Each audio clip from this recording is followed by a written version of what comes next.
Today on Homeworthy, we're bringing you another episode of Small Spaces. Join us as we spend the day with 4 homeowners who have maximized every square footage of their space. We'll tour a family of 4's 650 square foot apartment in Manhattan, a cozy surfer's cottage in East Hampton, a couple's beautifully renovated 900 square foot home in California, and last but not least, an artist's eclectic laundromat-turned-home in Queens, New York.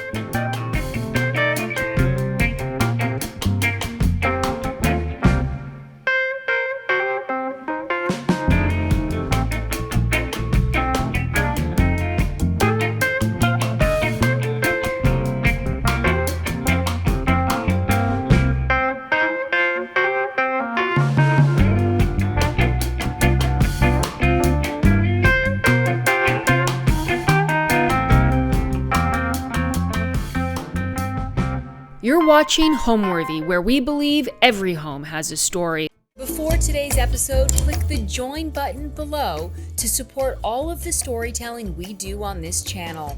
Our growing community of members help to directly fund more videos so we can capture these extraordinary homes from around the world. So join today to receive early and exclusive access to new Homeworthy videos. Hi Homeworthy, I'm Jenny. This is my 650 square foot 1-bedroom apartment in New York City. Come on in.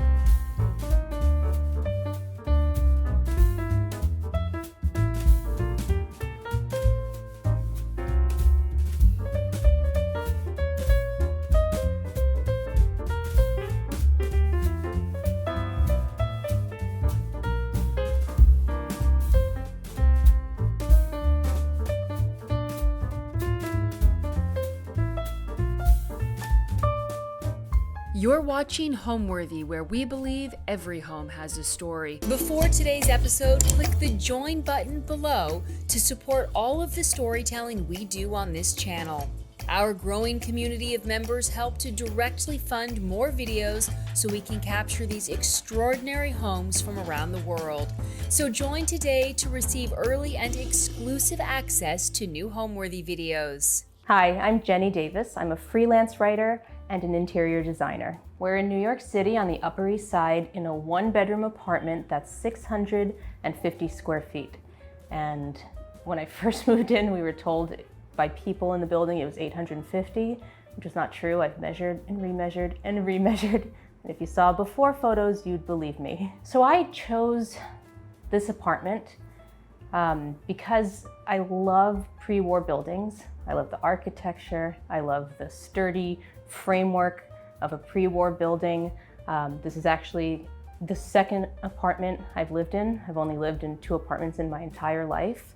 I grew up in New York City in Inwood. My father was the superintendent of the building we lived in, and that was also a pre-war building that was of the same size as this one. So I think when I first saw this place 17 years ago, it felt like home, partly because of nostalgia, but also I could just tell the bones were great since I first came here. My home is very kid-centric.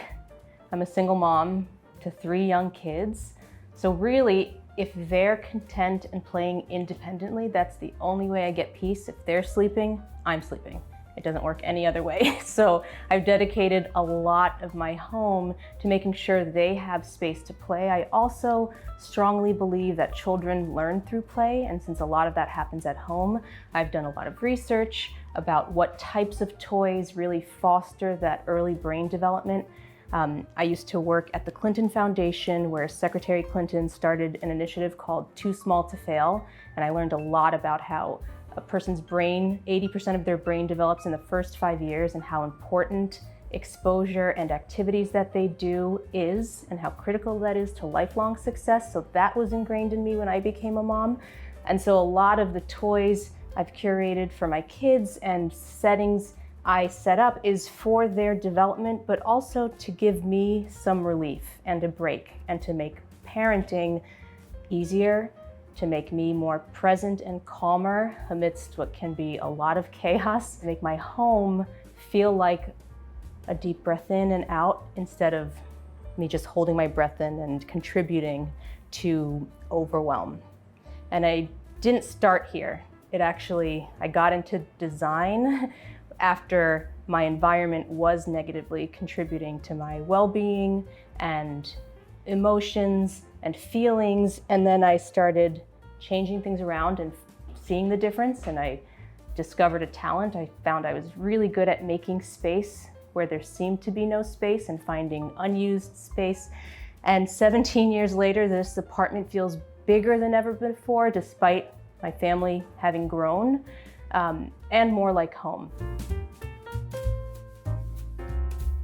Welcome to the grand entryway, where the only thing grand about this space is the wallpaper.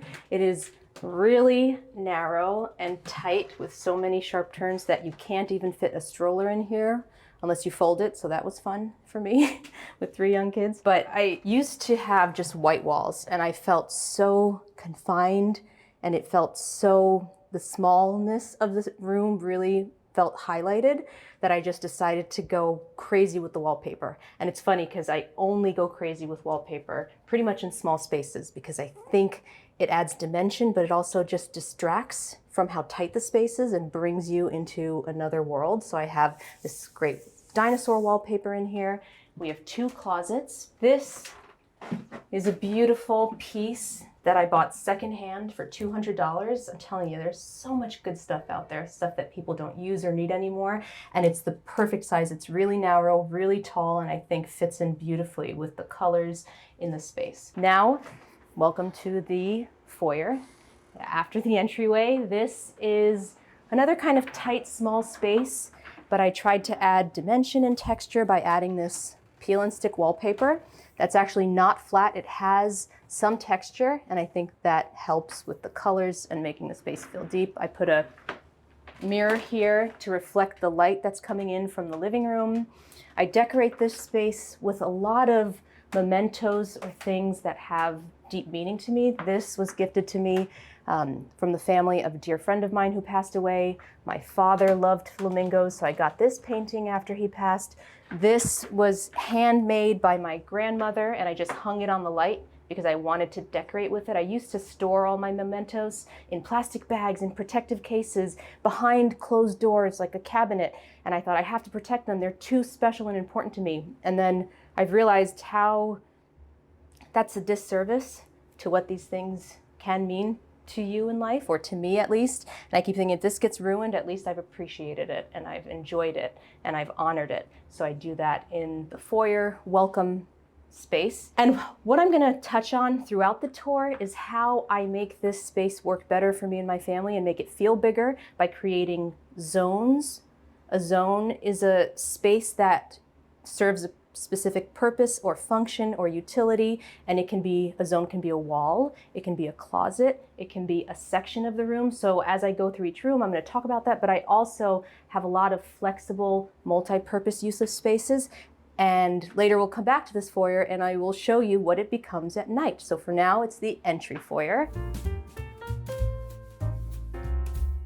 Welcome to the living room. It's a long living room that gets flooded with light, which is nice for small space because it really opens it up.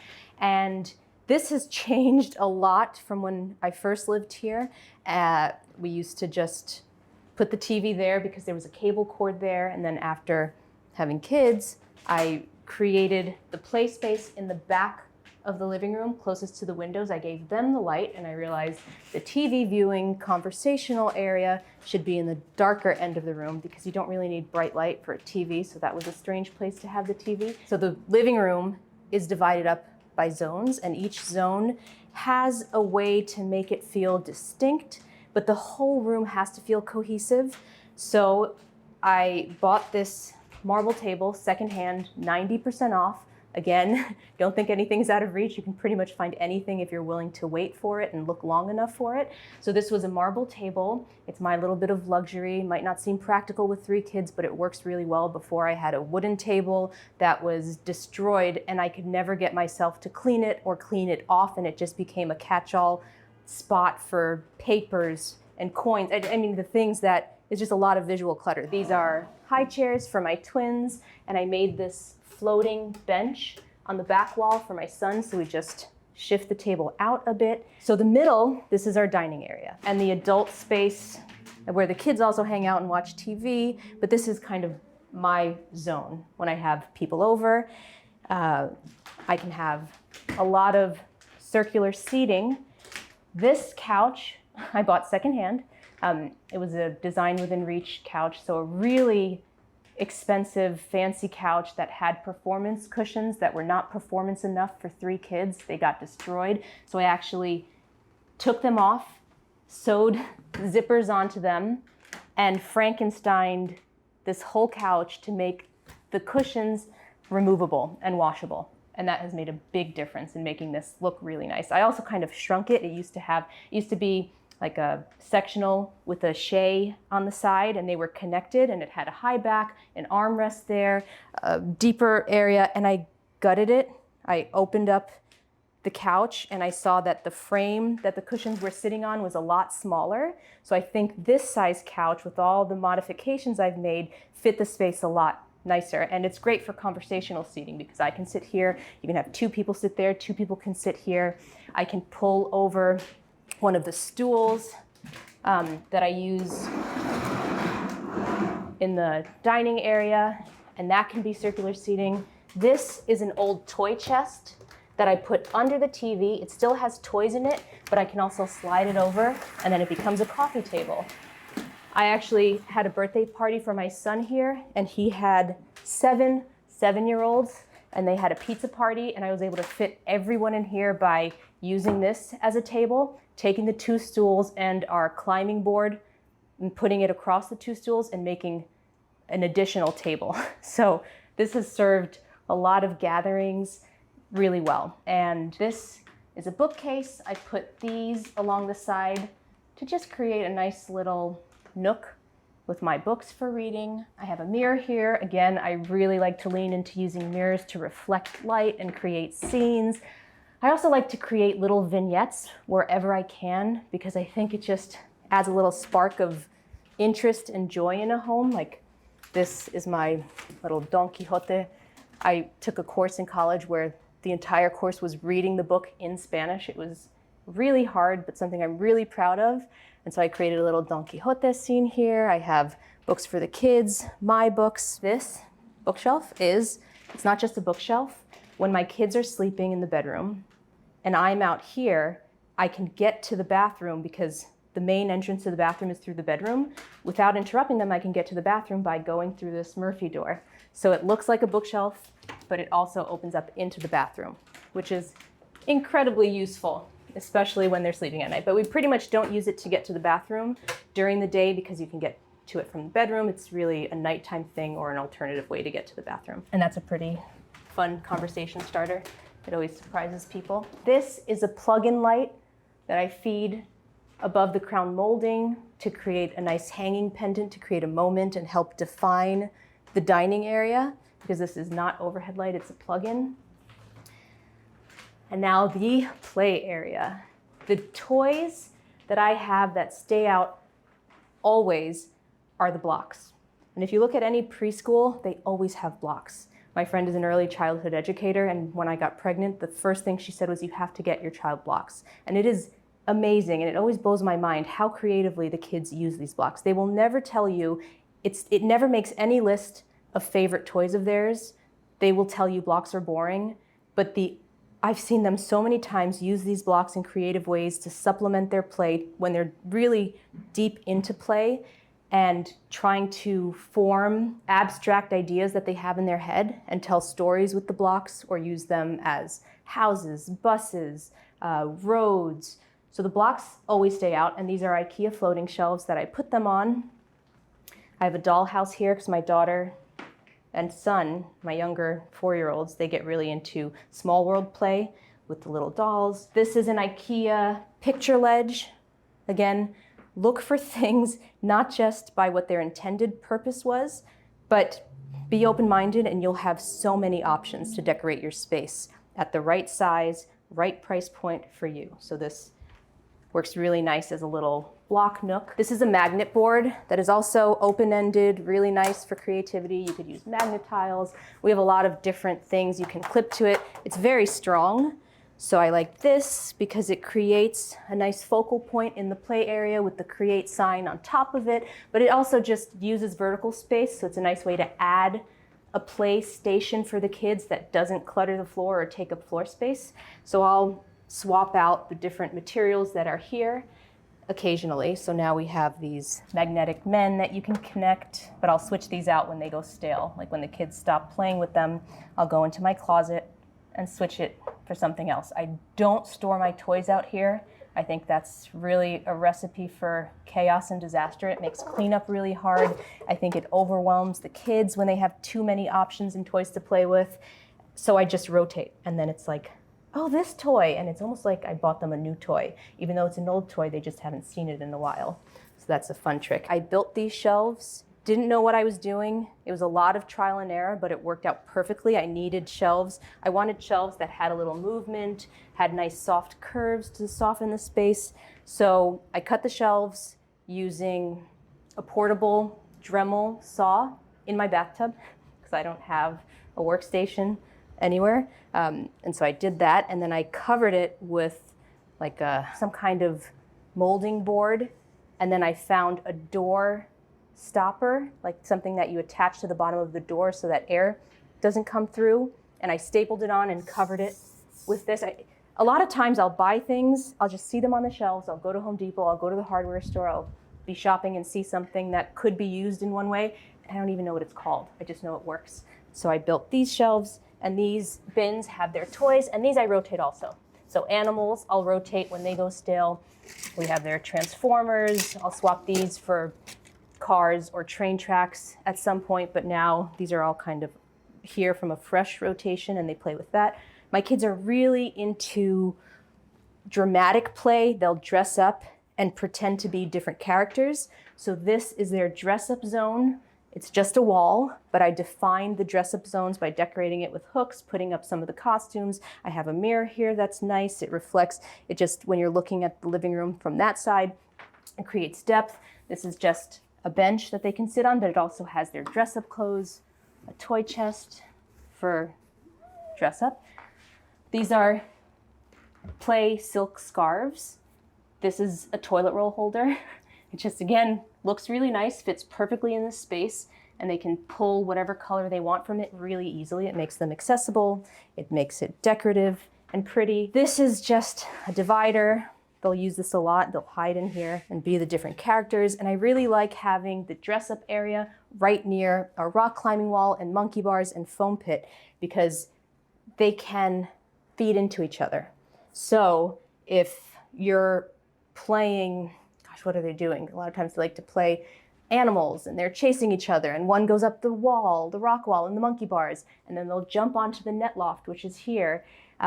This was a net loft that I think it's called a space net, and climbers usually build these using paracords that are really strong. They have about a 660-pound weight capacity, I believe, each one, and it's meant for outdoor attaching to trees.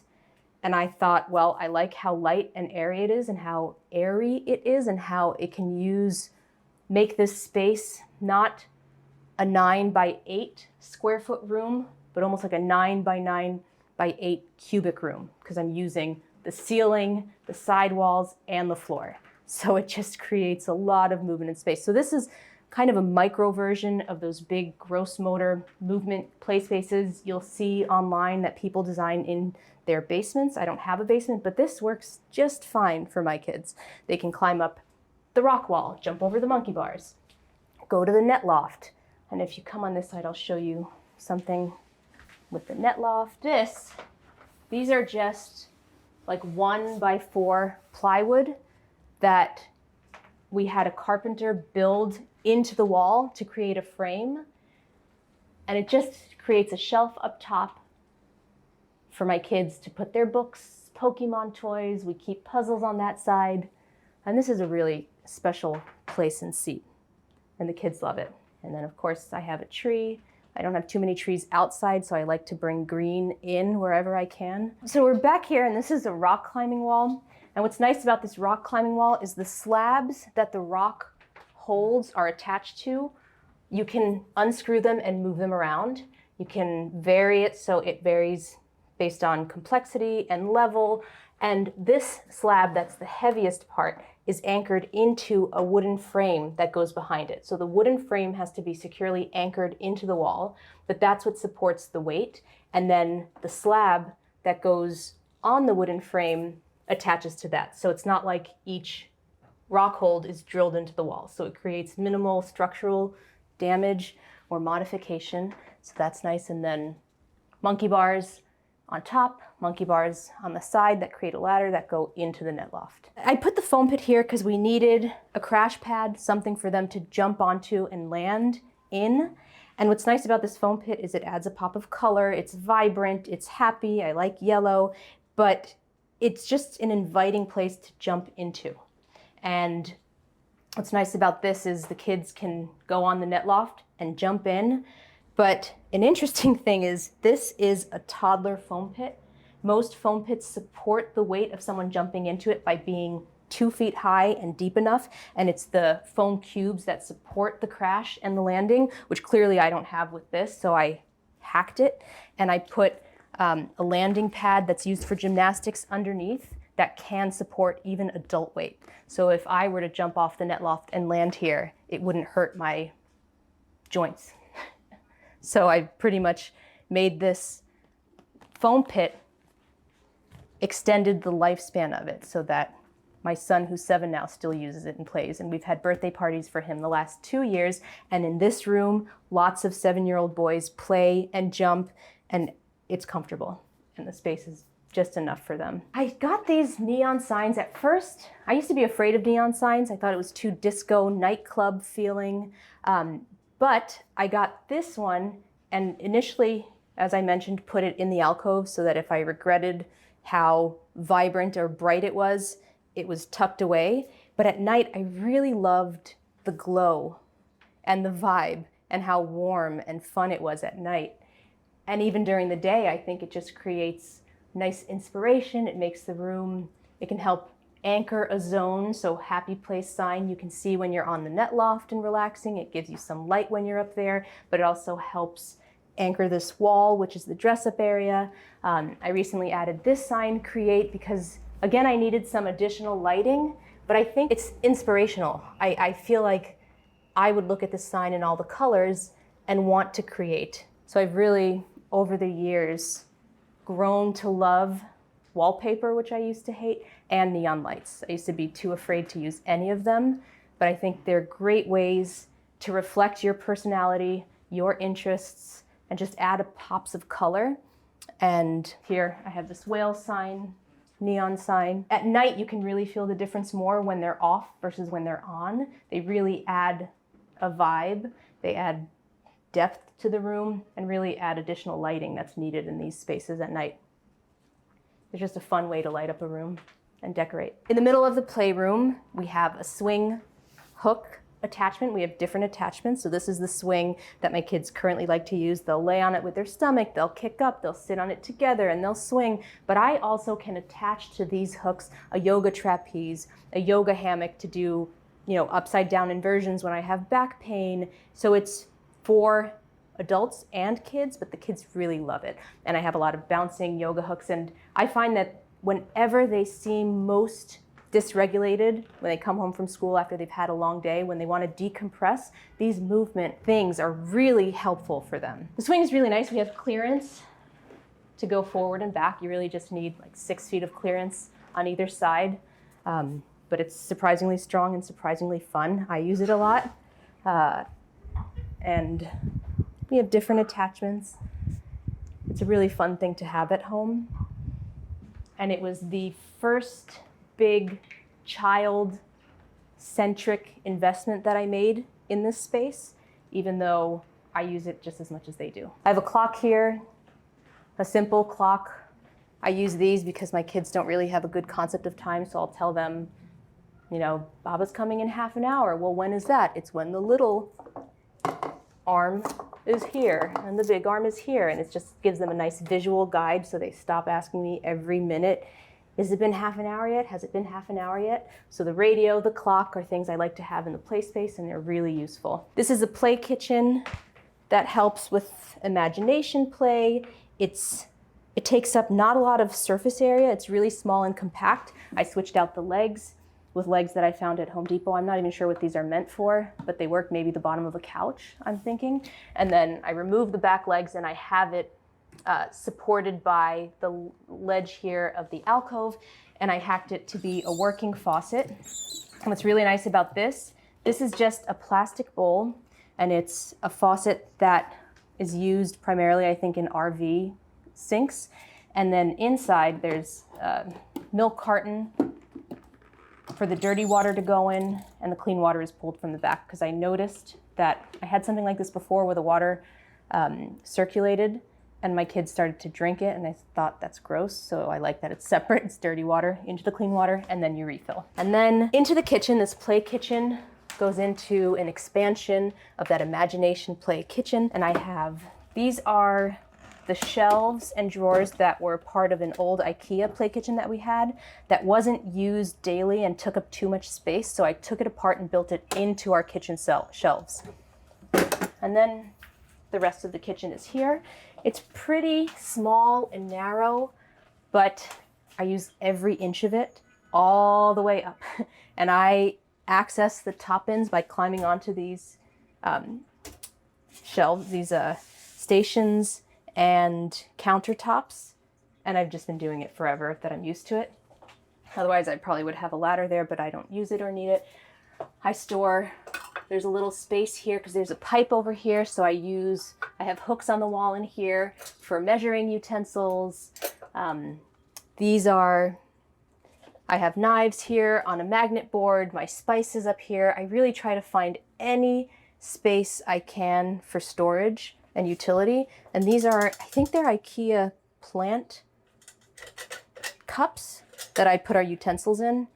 And I mainly did this because when my kids were young, I didn't want them being able to reach the knives and forks, and it just has worked really well. I just really believe that people should design their homes to reflect their priorities and their values. And this is a season in my life where the kids are still young and they're playing. If I'm still here 5 years from now, it might change a lot, but right now this best supports us. The things I have in this space and how we utilize it. If a parent sees something in my home that they think is aspirational, something that they want, but how could I ever either afford that or make space for it? I just have to say, we live in the age of information. There's so much out there to give you tips on how to do it yourself, and be open-minded to when you're in the department store, whether it's Home Depot, Target, TJ Maxx, any of the stores you go shopping in, even the supermarket, and you see things, don't let its predefined use limit your thinking of how you might be able to use it. I've used so many bathroom things in my space, like our art cart in the bedroom is a bathroom caddy that I put a shelf on because it was the perfect size for my small space, and it works great. The table that I have for the kids in the bedroom, I made using two chests of drawers that were meant for clothes, and I put just a board shelf that I found at Home Depot across it, and it's the perfect art table for my kids. To store their small little basketballs, I use a toilet paper holder. So I go shop, when I go to Home Depot, I'm constantly looking and seeing things. Oh, that looks nice, that looks like it's the perfect size, and I'm never shopping in the aisle that I should be shopping if I'm looking for something. And there are so many ways to hack things to make it work. Like this play kitchen is a really micro-sized play kitchen that I purchased because I needed something to fit on that wall, but it was low. I think it was meant for a 9-month-old that's just learning to stand. And so I went to Home Depot and got elevated legs to make it higher for my older kids. And then to make it more interesting for my even older child, I hacked it to make it a working faucet. And I got the idea for that by watching videos of how people who live in buses or RVs use their spaces. So they have these micro bathrooms and small faucets, like everything is out there. So you can just be flexible, break through the boundaries that stores set to sell a product. And once you do that, the options and opportunities almost seem limitless. Now I'm going to show you where we sleep. Follow me. This is the bedroom, the only bedroom in the apartment, and I've given it to my 3 kids, which is nice because I sleep better when they sleep. It's the only way I get sleep, but it's nice that they're contained in here, and when they're sleeping, the rest of the apartment is like a studio that I get all to myself. And it was really only when I gave the kids the bedroom that I had free, unrestricted time when they were in bed. I didn't have to tiptoe around because one was sleeping in the alcove. I didn't have to feel confined or have any other space taken up by the kids. So I really have the most freedom now at night after giving them the bedroom. It's a bunk bed, and it's a twin that was supposed to be on top of queen.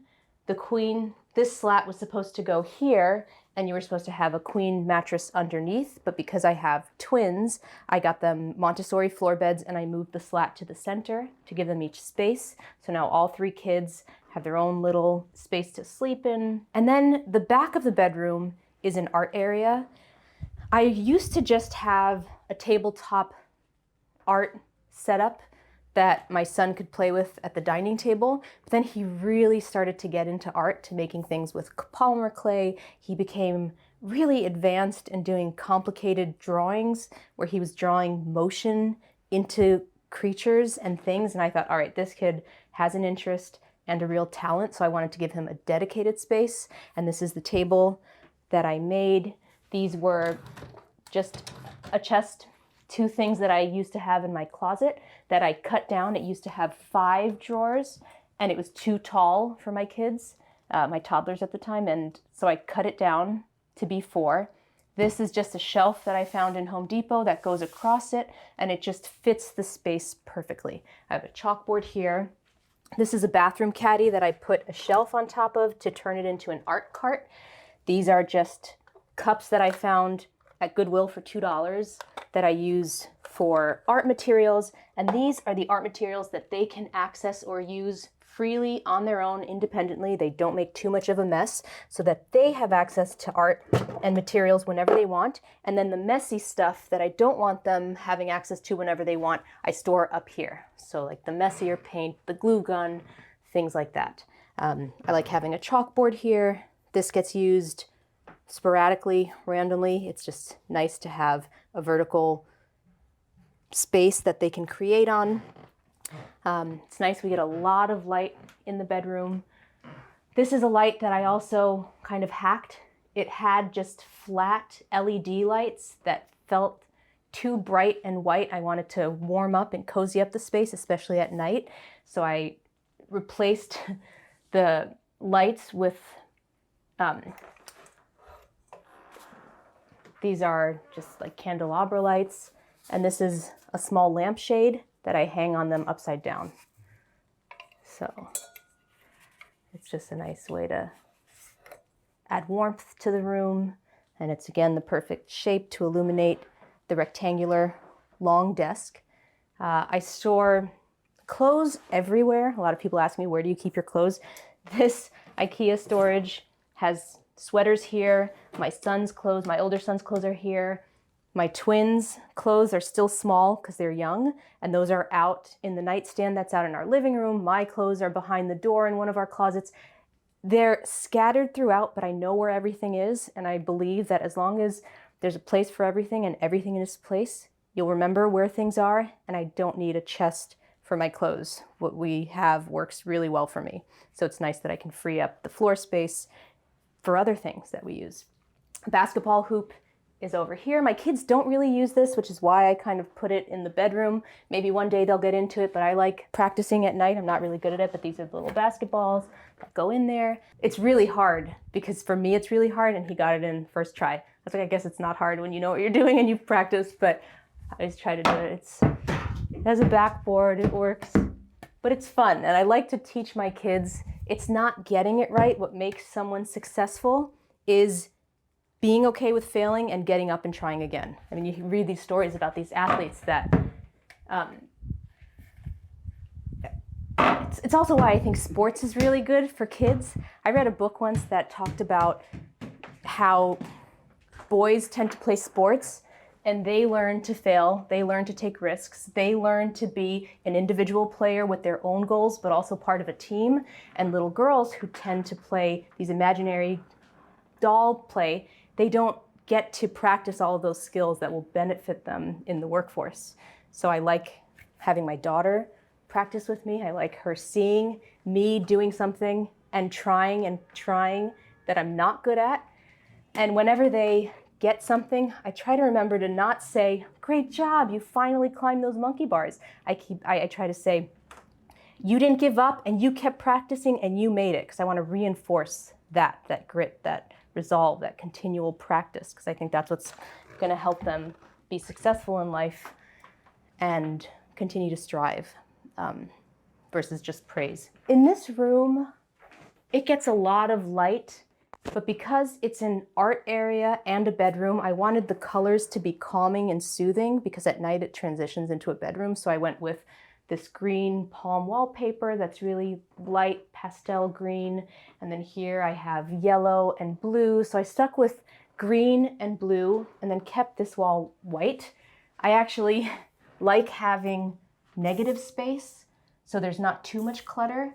A lot of times I'll go into a home to design and they'll say, "Well, what can I put on this wall?" And I always say, "Well, what if we just kept it bare and then everything else stands out?" I think it's nice. It gives your brain a bit of a break visually when you look in a room and there's some negative space. So I kept this wall white. That has the green, that has the blue. And the art area, I also kept white, and even the rug is white. The rug is white, and that might not seem like the best choice for an art area, but with the grains of color woven in to the low tile rugs, it kind of obscures. Like right here we had a paint spill, but you can't really see it much. But this is also a carpet that is made up of individual tiles that you can pull up individually and wash individually, which has come in handy. And twice my kids have brought home the stomach bug.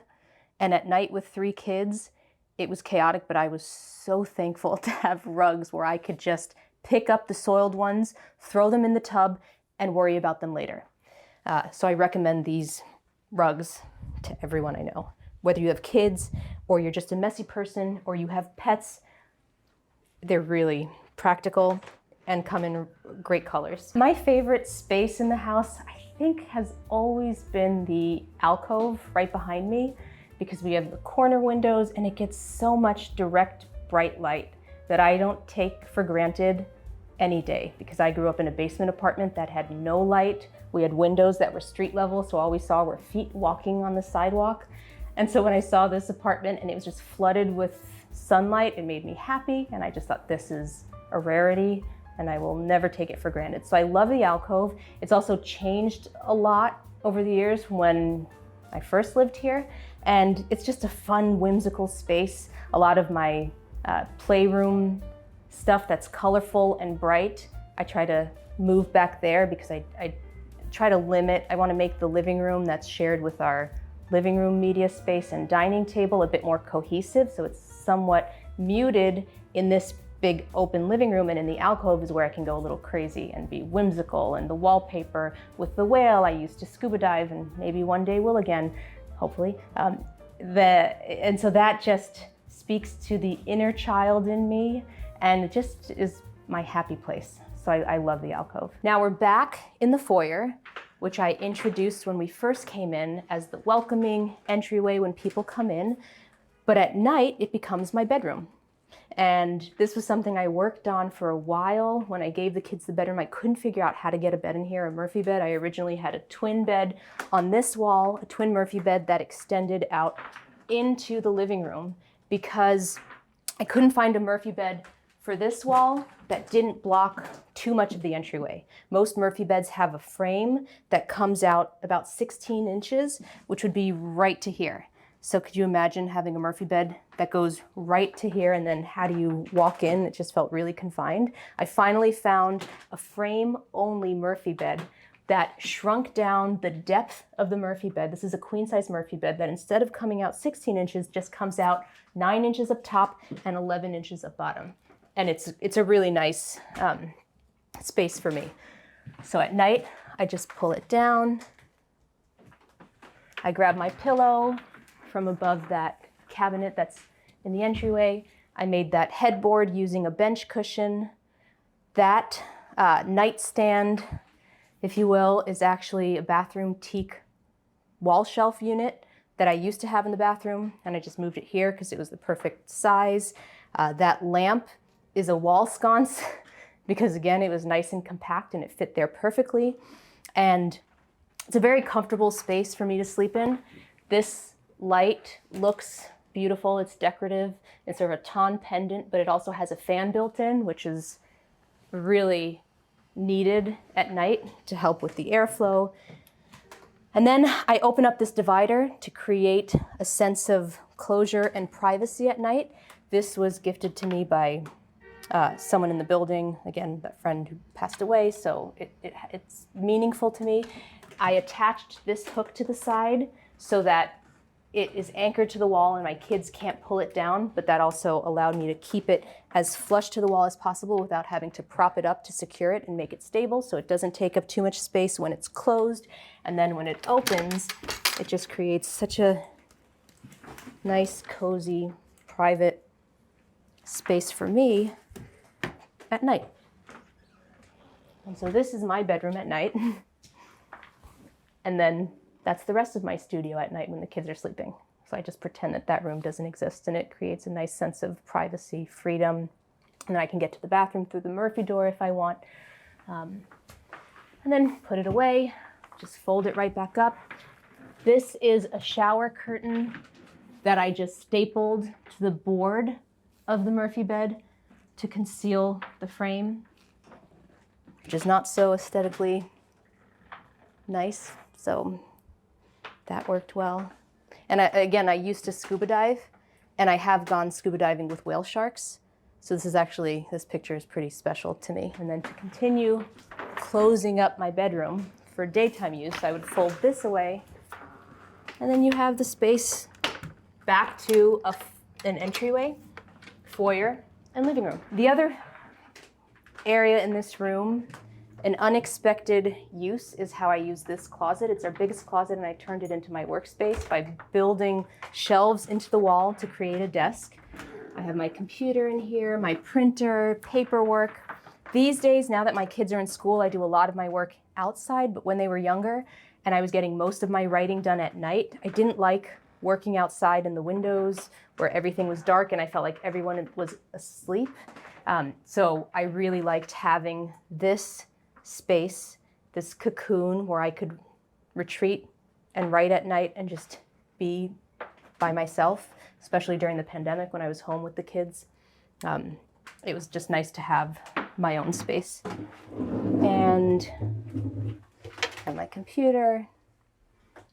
I store books up here. I write things I find important along the molding here because I couldn't take it out and it was ugly and I didn't want to paint it. I thought, all right, it'll just be a slab that I can write inspirational quotes on. And I really like creating, like I said, little vignettes. So if you look up, these are my porcelain dolls from when I was a kid. I could have just hid them in that bin, but instead I have one looking down at me, which some people think is creepy. I think it's fun, and I like that. I have an Applehead doll that I made when I was younger up here. I have artwork from my kids on the back wall. So I'm constantly looking for ways to make moments in my home special, authentic, and reflective of who I am and my story. So that's my clawfist, as they say, or as I've heard. And just to put this on the wall just to soften up the door so it doesn't feel like a door when I'm sleeping in the bed right next to it. This is our cat, Leo. He was 3 when we adopted him from a city shelter, and he is the sweetest. We call him a dog cat. He has to be part dog because he's such a lap cat. And he's such a loving part of this family, and it's so nice that he has a second chance, and it does seem like he was meant for us. He's 5 now. We've had him for 2 years, and we love him. We adopted him from the shelter here in New York City, Center for Animal Care and Control. Home, for me, and this definition, the definition of home has evolved over the years. Home used to just be shelter. a place I could sleep, eat, and have a roof over my head. Because before kids, my job was almost everything in my life. And so it didn't really matter how my home supported me. And then becoming a mom and being at home more and seeing the effect of an environment on the development of a person, 3 little people who are growing and learning and how the environment is or is not supporting them. Home is almost a feeling. It's almost an entity that's alive and supporting us and evolving and changing as our values and needs change and grow. So home is not about the walls I'm in, but what's happening inside the walls and how we're using those walls. And it's a space that can be a part, for me as a mom, part of the extended village. And it almost feels like it has a soul. It has, even if I moved, all the stuff I've designed and curated, I think reflect the story of who I am and where I've come from, and really kind of can encapsulate the layers of life and what season of life I'm in. I don't think it's a stationary thing that's just frozen and is what it is. That's why I like the flexibility I'm forced to think with being in a small space. I don't hold on to anything. It's constantly growing, the home that is, as my kids grow, and it's constantly changing. And my closet once stored my clothes and my outfits for going out. Now it's my home closet. One is a cubby, another closet is a cubby, another closet is toy storage, and that might change over time, but I like that home for me is a place that you can design and lean on to support you best in life.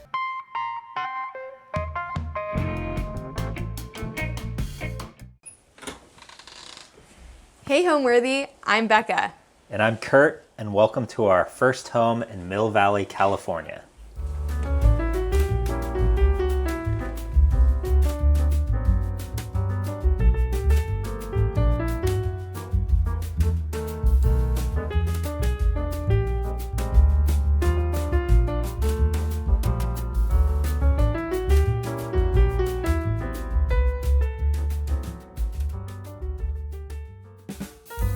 Welcome to our newest Homeworthy series called Our First Home, where we meet young lovebirds who are building their first nest together. Now we're the Taylors. We're married. These couples have both charming love stories and lovely homes. It just feels great to be not only building a home, but building a life together. So prepare to be swept off your feet by these incredible pairs and the places they call home.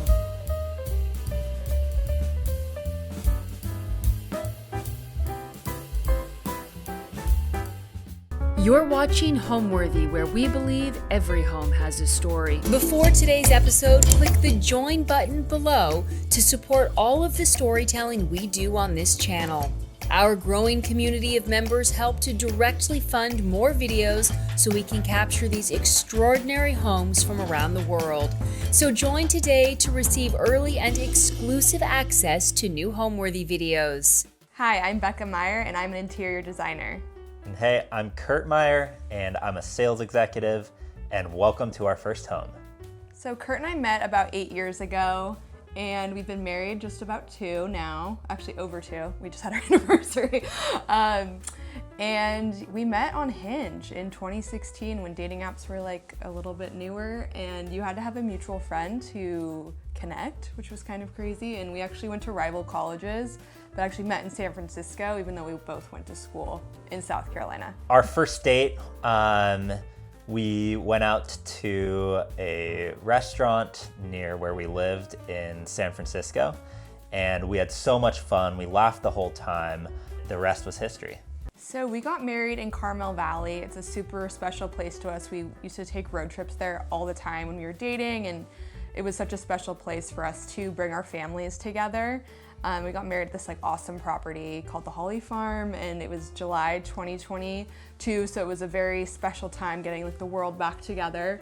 And we made it like a whole weekend affair. It was like Thursday through Sunday. So it was just so great to have everyone together. I feel like the entire thing was curated by her, from the chairs to the tables to the entire experience. We were designing this house and planning the wedding at the same time. So like in parallel, I feel like a lot of what you'll see in this house, you'd like see at our wedding. There's a lot of like earth tones, and we brought in a lot of just like really casual loungewear and wanted it to feel like when our guests were at cocktail hours, like kind of like they're in our living room. So like a lot of the furniture that you'd see that we rented for our wedding, I was like, oh yeah, this is kind of like similar to like the vibe of our house. And that's something that was important to me because we wanted everyone just to feel very welcome and just excited to be together to celebrate.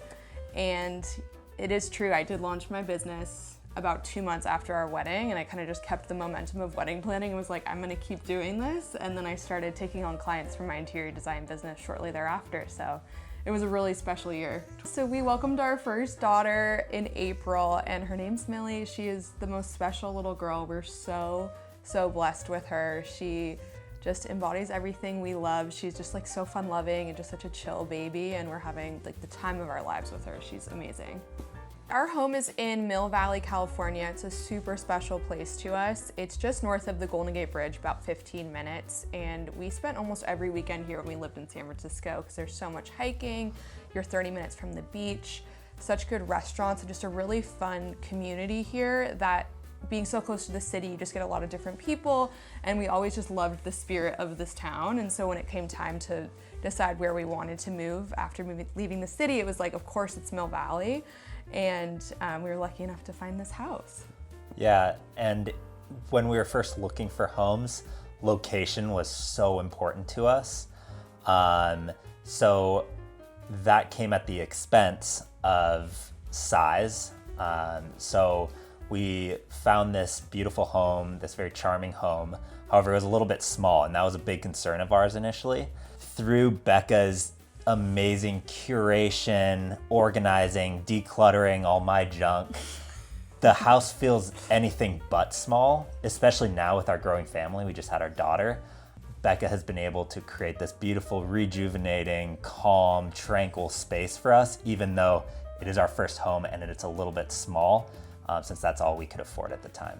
Yeah, so we lived in 450 square feet when we were in San Francisco, and we loved that apartment. It was similar, it was in like the best neighborhood, best location. We loved that apartment.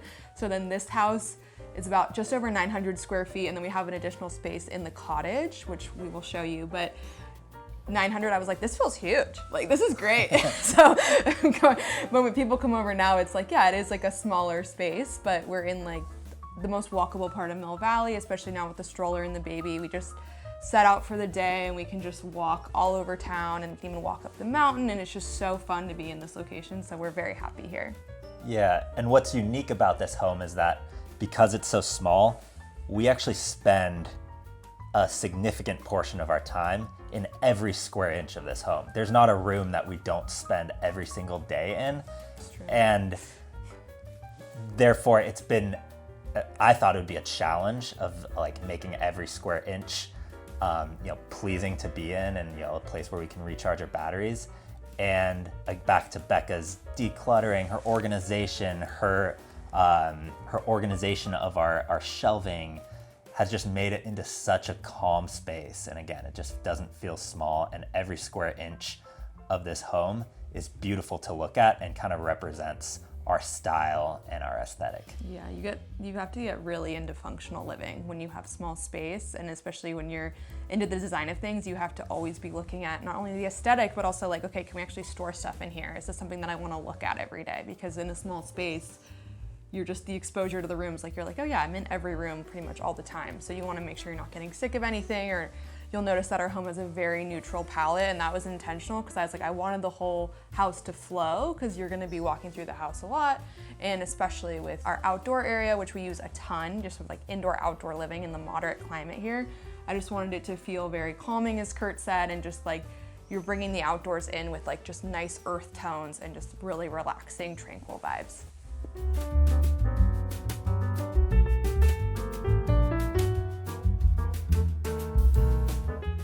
welcome to our living room. So this is the first room you walk into when you come into our home. And so it starts as like the entry area as well as like multiple things. So in designing this room, it was super important that we made sure it was multifunctional. And also just like a very warm welcome to the space. And first thing when you walk in that I love about this home is you're greeted by this like epic archway that is original to the 1930s home. And there's just so much charm that everything that we designed in this home, we wanted to make sure it just leaned into that charm and the character of this home. It's really what pulled at our heartstrings when we purchased it.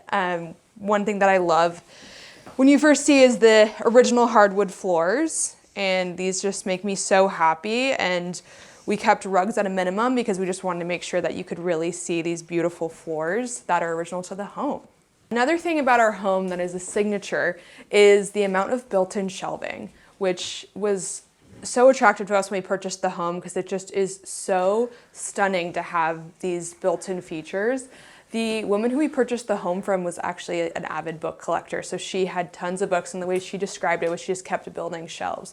So when we first bought this home, I was like, oh my gosh, this is so many shelves, which has really helped me lean into my shelf styling abilities. And I learned the hard way, like don't rush to fill things and really just appreciate the journey of decorating, because most of these things are pieces that we've picked up from our travels, or I go to the flea market every month, and just really getting things with soul that help tell our story and also just like look really nice because it is a small home and we look at this stuff all the time. So the shelves are one of my favorite things about the home, and this is right when you walk in, and I just love playing around with these. I'm changing them out seasonally depending on like if we've gotten something new, if I'm swapping something out for another room.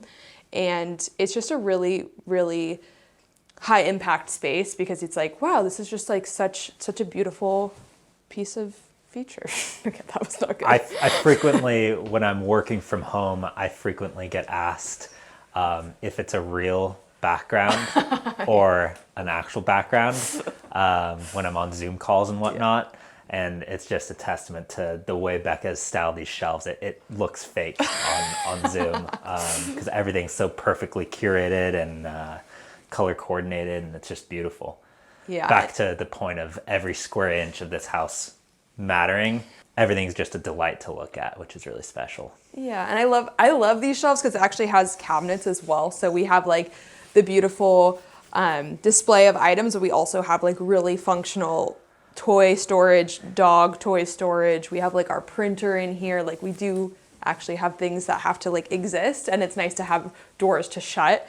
Everything is very organized. When I got pregnant, I literally started nesting immediately, and not everything, including our attic, every single drawer was organized perfectly because I was like, everything needs a place if we're going to fit a child in here. So that was a fun adventure. For example, I used to just put my keys and stuff kind of wherever the door was, and I quickly learned and evolved to make sure everything has its place because it really makes a difference having that kind of clutter out. So I think just having systems in place, even in a small home, you don't have to have your keys and your wallet and all your clutter out all the time. There's a place for those things, and it makes such a big difference to just the mental clarity of not having junk all over the place. There's two things we're trying to accomplish. We wanted it to be really great for entertaining and also make this like room feel very open because it is the entry area. So we want people to walk in and feel like there wasn't closed off space. But we also are like avid TV watchers, and there's no shame in that. We like love watching a movie. So we do also have a very large TV here. And I like it because you don't see it immediately when you walk through the front door. I remember the day that you came home from this from Best Buy. I was like, oh, that's a little big. Yeah, but I was in charge of the TV. That's my only touch in the house. But now that we have it, like we spend so much time watching movies, having friends over to watch games, etc. And like having a big TV to me is something that like now that we've had it, I'm like, it's so important, and like making it work in this space.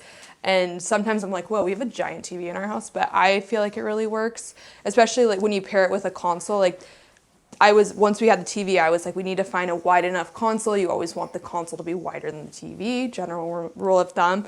So this was actually a Facebook Marketplace find that I actually refinished and stripped myself to just be a lighter wood to go with the floors and the rest of the furniture in the house, which this is one that I came home with and you're like, what are you gonna do with that? Because it was like on wheels, super dark wood, super dated, but it's real wood. And the beautiful thing about real wood is like you can always bring it down to its natural state. But this has been an awesome piece because it was like $40. I think all in once materials, it was like 100.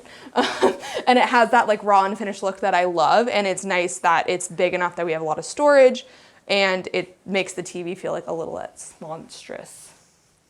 And then in terms of the seating arrangement, so we entertain a lot, and we're also here with the baby a lot, and we spend a lot of time in this room. So this couch is, we talk about longevity, this couch, I bought this for my studio apartment before Kurt and I moved in together, but it's a classic couch and super neutral. You'll see a lot in our house is neutral, and this just goes to show that if you buy a timeless, good, well-made couch, it can stay with you for 7-8 years.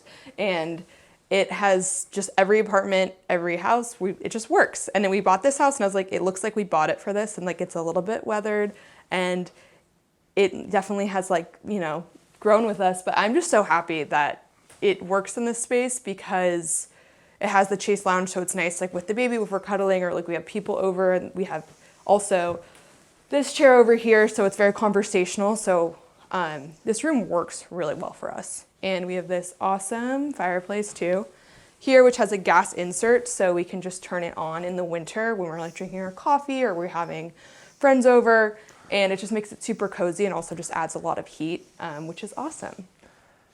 One thing about our house that you'll notice is that the two places I bring in color primarily are in the art and in flowers. So it's a very neutral backdrop, and that was intentional when we were curating the house, and just like picking pieces as I wanted it to feel really cohesive, and as you're walking through the house, it kind of just, every room feels like an extension of the next one.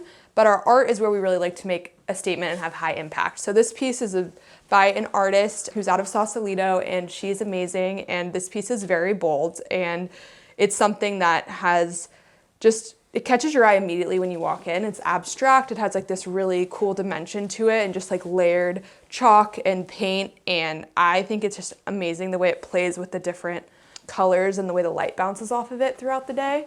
And it's a lot of color when you think about the rest of our house, but I love it because art's a really cool way to bring in different colors. You can always take it off the wall and, you know, move things around. And I love that about art. It's like not like you're painting the entire wall. So we love this piece, and it's been with us in this, we got this in our apartment in San Francisco, and it's been in this house too. And it just, I think it will just be with us forever.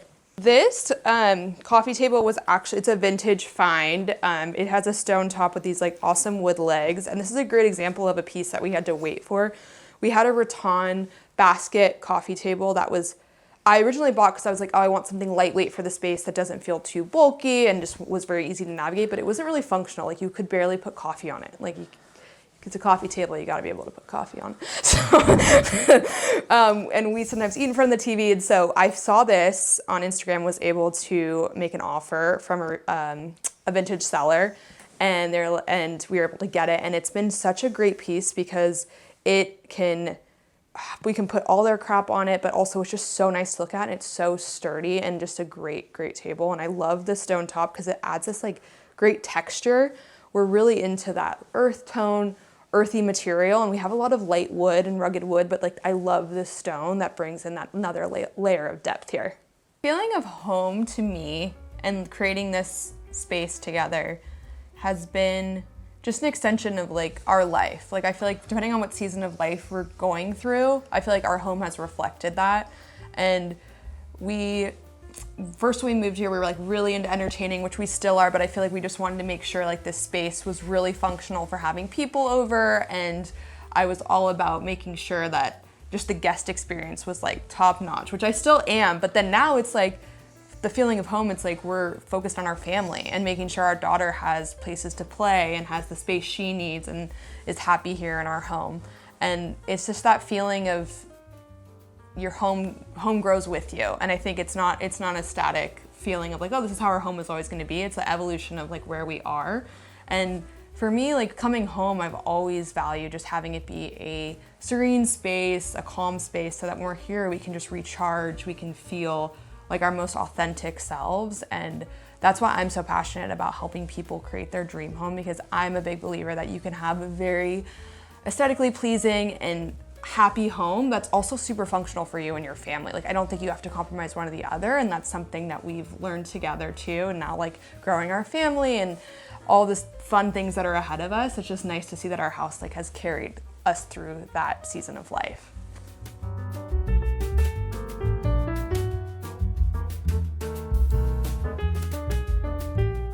So here we are in our dining room. This room is another very multifunctional room. We do a lot in this room. This is where we entertain. It's where some days like we'll work from home here. I always have things like laid out when I'm like in the middle of a project. This room really does feel like an extension of the living room, especially with this like great archway. I feel like it just really flows. Like, I love that when we're entertaining, if like people are in the living room and if other people in the dining room, it feels like we're all in one room. So it's just a very fluid space. And as well, it's like right off the kitchen, and I love when I'm cooking to still feel like I'm part of like the activities. So it's just, I really love the flow of these three rooms together. The nice thing about the dining room is that we get such good light at the end of the day. So I love around like that 5 p.m. in the summer months, like it just gets such great light, and the white walls, it just like plays around in the space. So it's just like, I feel like this becomes like a really, really happy room around like 5 p.m. Another great thing about this room is the shelves. So once again, great built-ins here, and styled these to be, just feel like super collected and fun, so that when we're eating, it's just like reminds us of like places we've been and traveled, as well as just treasures I've collected over the 3 years that we've lived here. One of my favorite pieces is on the bottom right, a confit pot from Provence. When we were there and we were just like exploring all the markets, and it just, every time I see that, it makes me so happy just to have that as a memory of that trip. So this painting is also by another local San Francisco artist, and we love this one because of the lemons. Our last name is Meyer, so we are big fans of the Meyer lemon, and that this was like our nod to the lemon. So when we saw this, we were like, this is perfect. So this French elm hutch, this was a great piece that just like shows you that there's just power in just waiting for the right piece. We actually had like a mirror and a console table here when we moved in, and I always just felt like it was a weird use of space, because I wanted something that made a statement here that was also functional. And it's a very white room. We have very white walls. So I wanted it to have some warmth and like to add some depth. So this was a Facebook Marketplace find of a woman who collects antiques from all over, but she like sources from estate sales. And I had to have it when I saw it. And I was like, this is everything I've been looking for in a hutch, because it has this awesome wavy glass. So it has ability to display some of our more like entertaining materials and some of our glassware, other ceramics that we have, but it also has closed cabinets, so we are able to hide a lot of like, there's like wine bottles in there. This is like literally our junk drawer. Like there's just like things that are like bottle openers, matchboxes, that kind of stuff. So it's kind of like entertaining materials, but also like I feel like we have like phone chargers in there. So it's just nice that this is such a stunning piece, but it also serves such a purpose, and it also like adds such height to this room. And I was just like awesome. I think we bought this like about 1.5 years ago. So we'd already lived here for a year when I found it, and I was like, it just really brought the room together.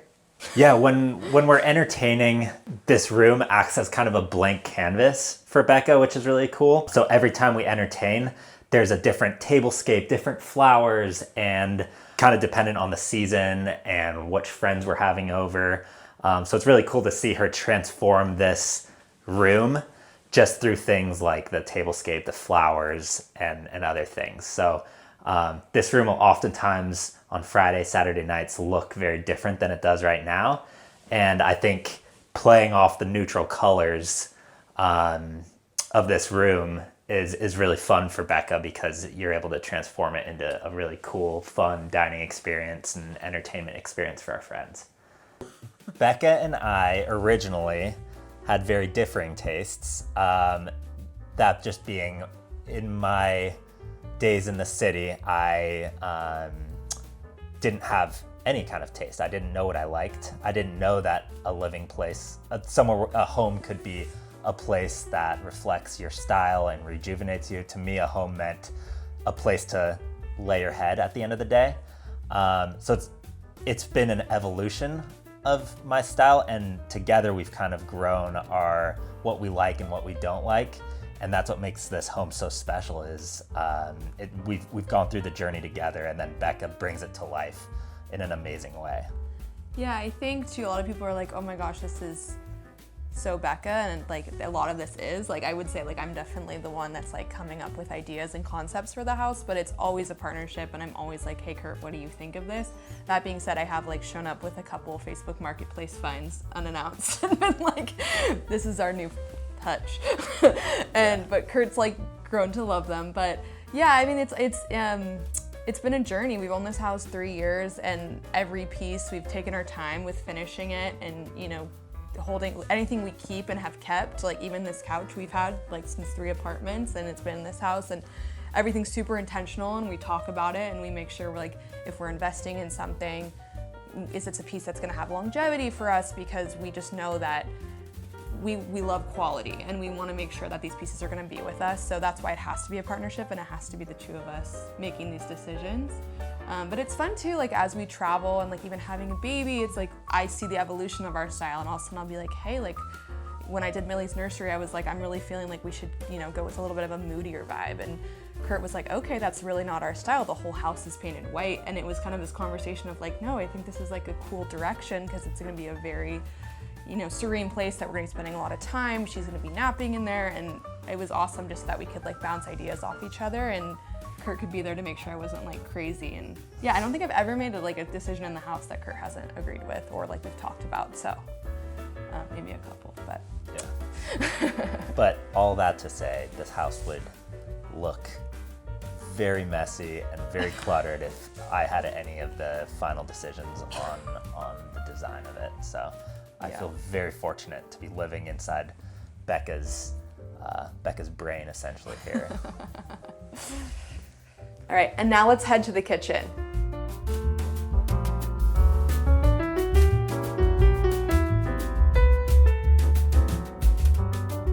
Welcome to our kitchen. So this is one of my favorite rooms in the house, for sure. I spend a lot of time in here. I love to cook, but it's also like just the happiest room of our house. I mean, they're all happy, but this room I feel is when people come over, they're like, wow, like this is such a cute kitchen. But it is a small kitchen. It's about 250 square feet. So it has to be really, really functional with the use of space. And I kind of like a smaller kitchen, because when you're cooking, it's like you can get places faster. Everything's in arm's reach. But sometimes when we're entertaining and people like come into the kitchen with me and they're like talking, I'm like, I need you to move. But so I'm like, go back out there. But we have just great natural light that comes in, especially towards the end of the day when I'm like cooking dinner. We have this olive tree that's off of the window, and it just feels very much like we're in like a French farmhouse, I like to think, a Nancy Meyers movie, whatever it might be. Like it's just a very, very sweet space.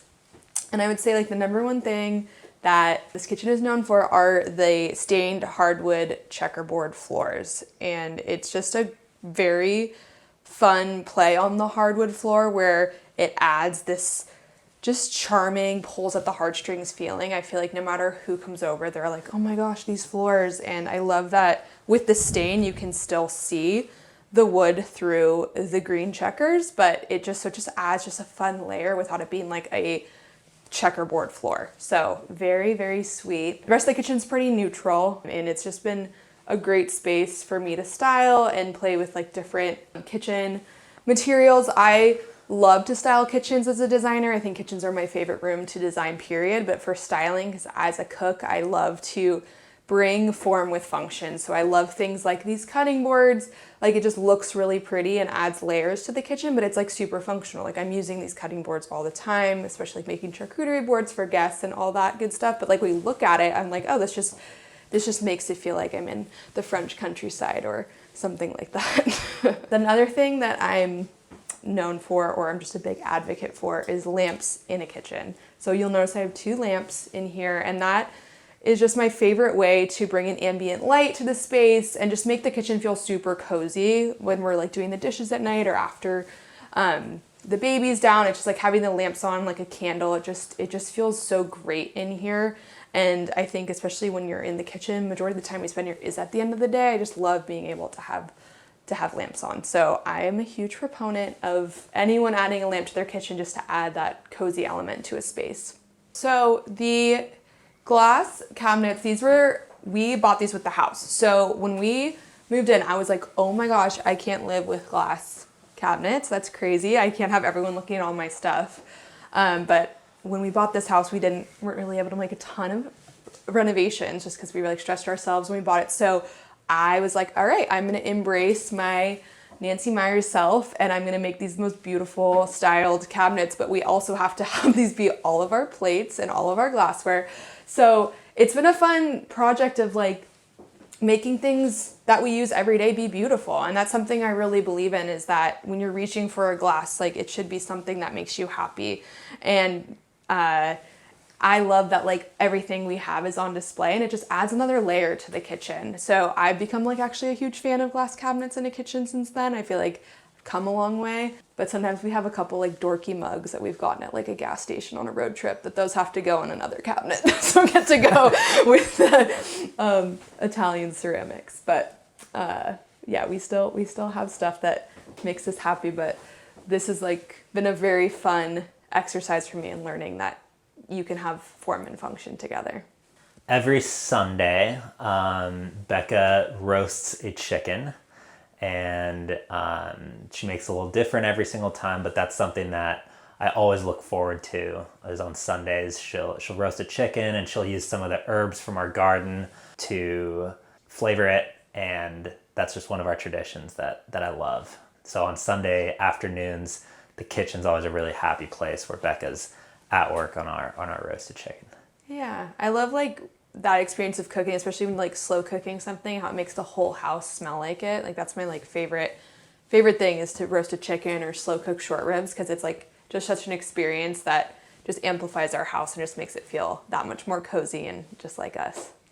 In this kitchen, it's small, but I wanted every nook to be styled and usable by me. So another thing that I think is just a very fun way to add a styled flair to your kitchen, but still having it be functional. I love cookbooks in a basket, because this makes it not feel like there's just books on the counter. It feels like it's more of a moment.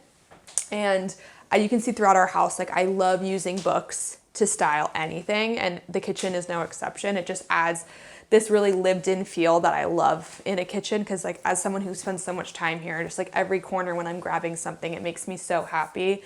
We have like another lamp here. This was a vintage find. I'm always just like finding random lampshades and lamp bases, and like I know that I'll meet their match. So it's like, I feel like I found the base first and eventually got myself to the shade, and it's just like the perfect little antique moment here. A crock with wooden spoons is another one of my favorite styling kitchen moments, because it's super functional. Like I'm grabbing at salad tongs every night, but it has this like beautiful ceramic crock that makes me so happy on this antique Turkish riser.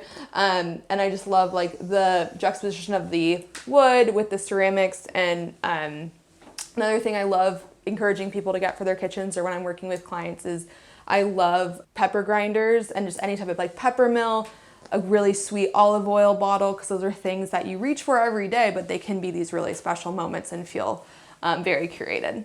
Coming out of the kitchen, you come into this little pantry area that will lead to the garden, but this is a super functional space. We have our pantry, we have more storage for any of our like platters and so forth. We have like our brooms. What else do we have? Like medicine cabinet, all that good stuff. But what's really interesting is that we have our laundry in here. So this is our washer dryer. It's very, very efficient with space.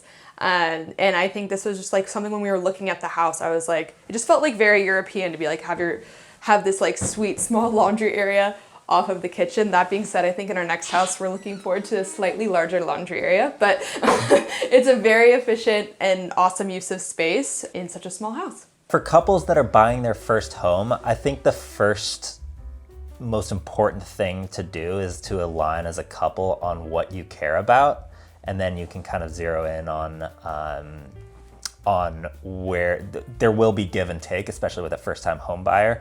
Your budget's going to be a little bit more limited, so you likely sacrifice one thing for another thing. In our case, we really put a strong emphasis on location and being in an area and neighborhood that we loved, and that came at the expense of size. Because we aligned on that early on in our home buying journey, there was no surprises, and we were okay with a smaller home, and we had already kind of committed to that. So that'd be my recommendation to any first-time home buyers, is align on what you care about, and that'll make the process a lot easier and more enjoyable. Yeah, we looked at a ton of homes too. I feel like it took us a while to realize that this was our home, because we did bigger homes in other areas and we were like, can we picture our life here? And so I think there's no harm in just looking and going, just making sure you figure out what you want, because you might not know until later on in your home buying journey that you're like, oh wait, location actually is number one for us, or actually space is number one, so we're gonna have to not look in this specific neighborhood. Because it took us a while to get to that place, but I feel like no matter what, location seems to be our favorite. Even when we travel, we'll always stay in like a smaller hotel or Airbnb in the neighborhood we want to stay in. So it's kind of like a theme in our life. With first-time homebuyers, it's a journey. Like first it's finding the home, and then you have to go through the process of closing, and then the furnishing and like decoration journey begins. And I tell everyone, just like take your time. Like there is no, like there is this feeling of like, okay, I gotta furnish it, I gotta fill the rooms, but there's so much fun in just taking time to really curate the pieces you want and like see how your family like lives in that space. Because there could be a room that you're like, oh, I picture this as an office, but then after a couple months of living there, you're like, oh, this makes no sense as an office. We're actually gonna swap this into be a guest room. And I learned that, like a couple things I learned the hard way with this house, where like we have a lot of bookshelves in this house, and the previous owner had an epic book collection and we didn't really have that, but like having these shelves was such a gift, and I like felt the need to like rush to Target or to Home Goods and like get a bunch of decor to fill them. But then I quickly realized, I was like, stopped myself, and I was like, I'd so much rather get intentional pieces from our travels and cool antique and vintage finds that have more meaning and soul, and fill those with the space, so that when I'm like looking at it at the end of the day, I'm like happy and proud of the shelves, and it tells more of our story. And that just takes time. So I think it's really patience, and having those conversations of like what is our style and like what's important to us. And we've lived here 3 years, and in some ways I'm like, we're just getting started finishing. So I don't think you want to hear that, but that's the truth. Now we're gonna head into the primary bedroom.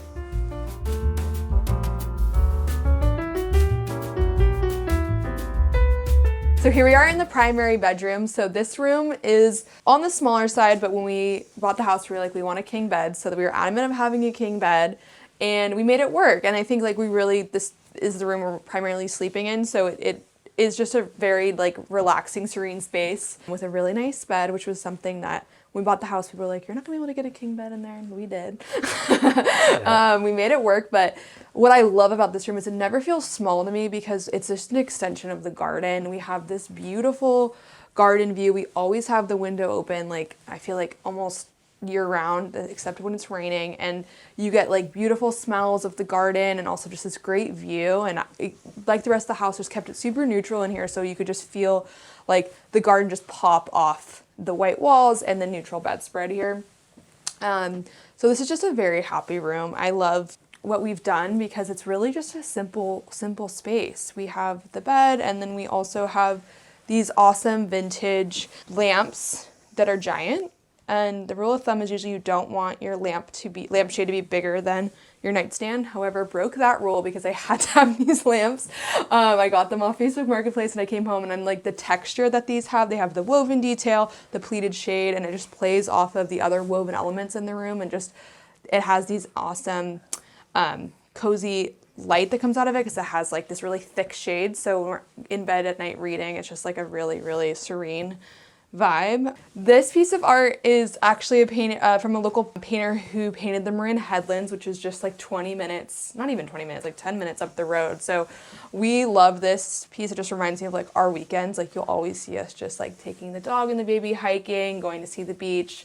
So I really love that this color palette and just this view just feels very much like what inspired most of the design direction of this house. For the piece above the bed, when we moved in, I wanted something that added texture, and I'd seen framed tapestries and framed fabrics and just like woven materials all over, and I was like, oh, I want to find something that will work perfectly with this room, and I could not find one that was like in our price range that felt like something that represented this space. So I ended up doing it myself. So all I did was I actually just bought fabric by the yard here, and I loved the shapes and the movement of the texture of this tapestry here, and then cut it down to be framed and matted into this like white oak frame. And one thing I love about the space as well, back to the point of making every square inch of this home count, is you very rarely see cables on anything. So we have lamps and we have TVs and we have all the usual things that other people have,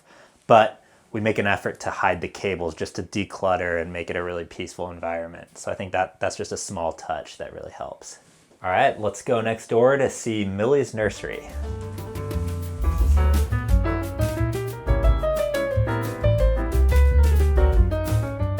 All right, welcome to Millie's room. So this is our daughter's nursery, and this room was originally the guest room and also an office hybrid when we moved in, and I always envisioned it that it would be our first child's nursery. And I was planning my nursery before I was even pregnant, but the minute we found out she was a girl, I was like off to the races with planning this space. And I knew I wanted to play on just a feminine pink vibe, but we do have this redwood tree that is directly off of our house, which is very special because here in Marin County, redwoods are like our trademark. And I love the idea that like our daughter would like go to bed every night under this redwood tree, but it does block a lot of light. So this room was painted white like the rest of our house, and I really wanted to wallpaper the walls. And Kurt and I were talking, and he's like, that's gonna like really impact the vibe of this room, and it's gonna be a little bit more moody. And I was like, I think that's what we want. I think this is gonna be just a very sweet space where we're spending a lot of time. She'll be napping, we'll be feeding her, and we just kind of wanted it to have this like zen, just relaxing, special space for her. And that's what it became. And so it definitely has that same neutral, it's not like in your face pink, but I did want it to feel special and whimsical and something that she could grow up with. And the first thing I actually found when designing the nursery was actually this chandelier. It is an antique French chandelier that I found on Etsy, and it was just reminding me of like my own childhood, and it has like pinks and greens and a little bit of yellow. And I was like, that's it. Like, I'm just gonna start with that, and then I'm just gonna go from there. So that was kind of defined the color palette from there. It was gonna be pink and green, and then I slowly was like, I think we're just gonna do all pink. I found this wallpaper from Sandberg. It is just, I love the botanical feel that it almost feels like it's growing in front of you, and from far away you're kind of like, you can see the pattern, but as you get closer, all the details come out at you. Like there's all these different flowers and weeds, and I love that that's special as a child to grow up with a wallpaper that you could like look at every day and like see different things and like play I Spy with the different flowers. And so this wallpaper was the next decision I made, and then it was really coming down to the trim. I wanted to do a play on statement trim. So I've probably looked at like 10, 12 pink paint samples, and this is actually ironically called Just Beige by Benjamin Moore, which is funny because our house is all beige, and I love that they call this Just Beige because it is a beigeier pink, so of course I was drawn to it. But it's this really fun mauve-y, purplish, beigey pink, and decided to paint the trim, the ceiling, and the built-in bookcases this color to pop against the wallpaper. And I just love the way it feels so cohesive and just like custom to her.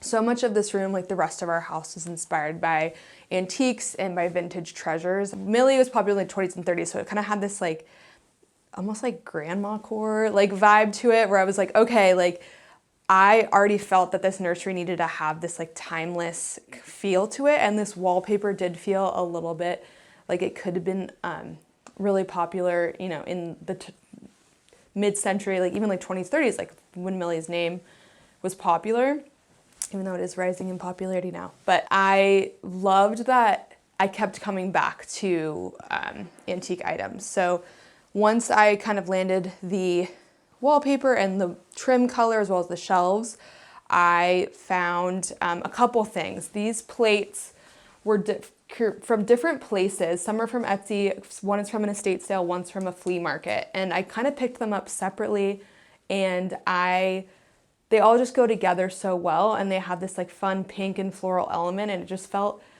like like a tea party. And I loved that she grew up with this like kind of just like playing pretend, like very girly feminine plates on her wall. I think plate walls are such a fun way when you don't have art to bring in just like a fun element to have on the walls. So that felt very sweet in here. The shelves, like every room in our house, these shelves were here when we moved in, which was really fun because I originally was like, should we knock them down so we have more space in the nursery? But I was like, how cool to have like a display case of all these sweet treasures I can collect for her. So as I was pregnant and like at different toy stores or things that were gifts from friends and family, I was able to add things that I would want on display for her. There are like books that we've read to her, as well as just like nostalgic elements, like this rocking horse was something I found in an antique store, and I was just like, I have to have that for her nursery. And there's also toys that she'll play with someday, like really sweet stuffed animals. And styling these shelves was just such a special moment as an interior designer, and being pregnant, which is like so long, and you're just like so excited to have your baby. And I just like every day would come in here and just like dream of all the times that we'd spend in here. And now having her here and sitting in here and looking at all these toys and just like dreaming with her, it's just like, it's so fun to have these shelves to look at. So these were definitely a labor of love and like probably one of my favorite projects I worked on. So yeah, most of these things are things that I just like have found. I kept playing with like that pink color and like different like feminine pieces. This was really special. This is actually Kurt's boutonniere from our wedding that we had pressed. And I just love that she would have that in her room with her. It's just like a piece from our wedding, and it just like looks so special in here. It goes like perfectly with the wallpaper. So I love that that is next to all of her toys and just something that we can tell her about someday. This wardrobe was something I had to find early on. So this closet here is actually still Kurt's closet. So Kurt and I have separate closets in the 2 bedrooms of the house. And so I knew that we wouldn't have closet space for our daughter. So I was like, okay, I need to find like a very cute wardrobe armoire. And I found this on Facebook Marketplace from an antique store out of Santa Cruz actually, and I couldn't believe it. It was like so perfect. I love the little sweet heart motif at the bottom. It just felt very storybook and very childlike. Kurt actually grew up in the south of Germany in Bavaria, and this felt like very Bavarian to me, like very something that he grew up with in his house, and reminded me of a piece that my grandma had. And I was just like, okay, this is like too good to be true. So I was able to find this, and it fit perfectly like in between the 2 doorways. So this is where all of her clothes and some of her toys are. So it's just a really fun piece. And what I love about this is it can grow with her throughout her life. Like it can, you know, be in her room forever, or it can be in another child's room. So I think when you're investing in a nursery, it's like important that you're getting things that can really grow with your child, that won't just be like theirs when they're a baby. This was another antique find.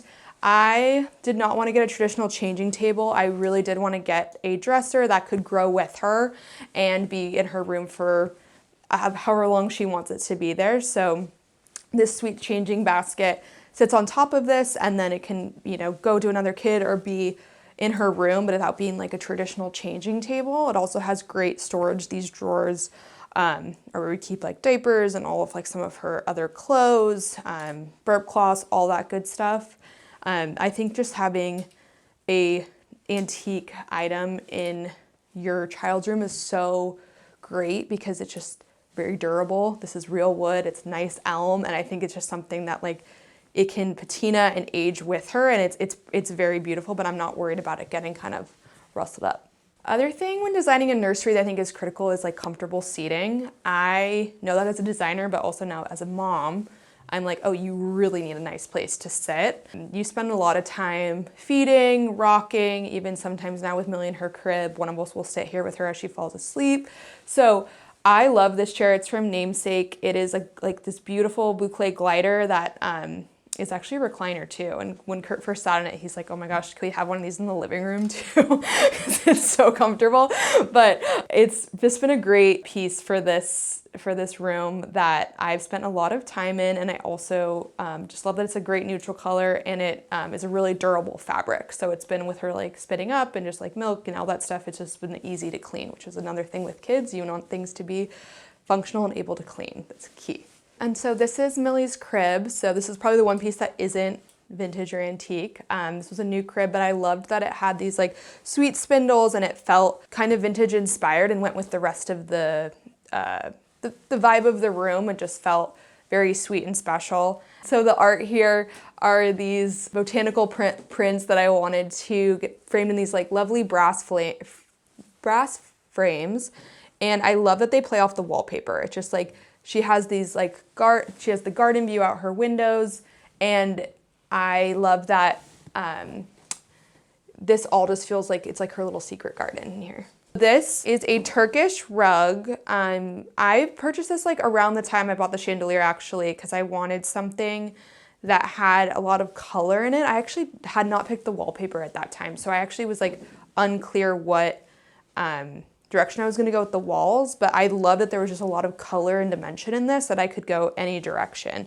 There's like blues, there's pinks, there's a little green, and that felt really fun. I just also like, I love the quality of a vintage rug. I also love that this pattern with things spilling, and just like kids being kids, like a vintage rug is just so durable and good that the stains kind of blend in with the design of the rug. Okay, now I'll take you out back to our cottage.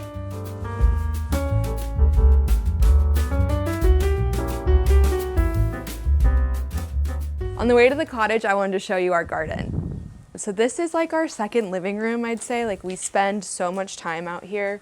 Gets great sunlight throughout the day, and we just love like reading out here. We bring Millie out here to play. We eat out here.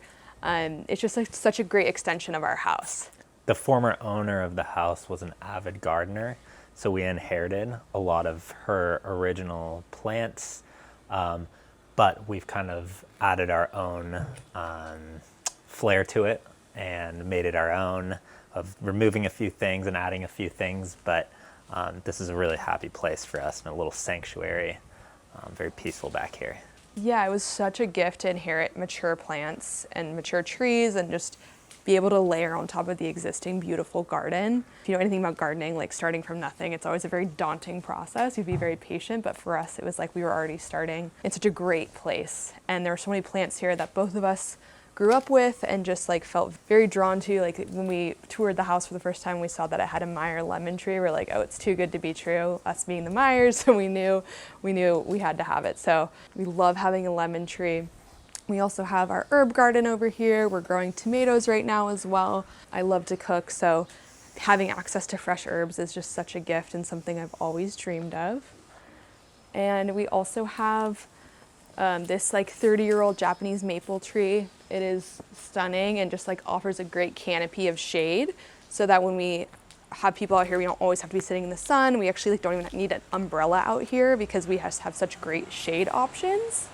Right now we're in August, so our garden is just like in full effect. Like our hydrangeas are just like beautiful right now, and I'd say that we like a less manicured garden and more like wild and kind of a little grown in. Like I like when we're out here, it kind of just feels like you're in your own little garden oasis, your own little world.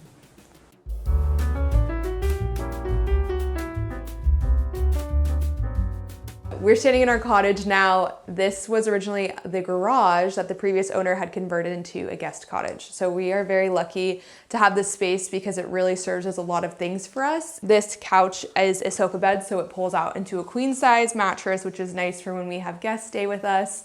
There's also a bathroom in this cottage, which is awesome. So guests have their own space.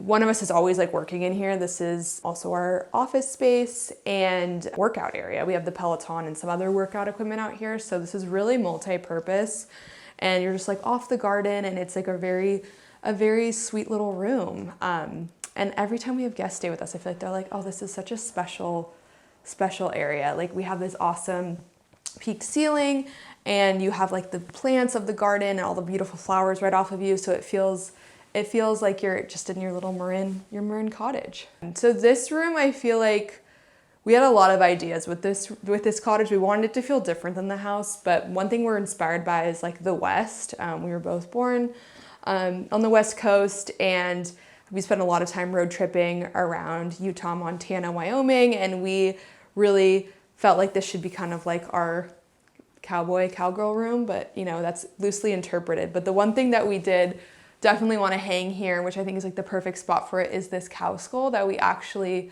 found at this random store on the side of the road in Moab, Utah. And it was one of those things that we hadn't even bought the house yet, right? And we were like, we need this cow skull, like it will go somewhere.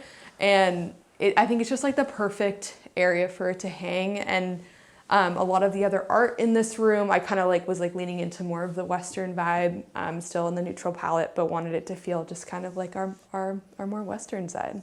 Yeah, this is one of my favorite parts of our house, in that we're able to make it an office as well as a gym, which are two things that were really important to us, and combining the two pretty seamlessly, where you can't even tell that it is a gym, because per Becca's organization and decluttering skills, everything has a place, and when it's time to work out, I know where to find all my gym equipment. So this is a really happy room for us.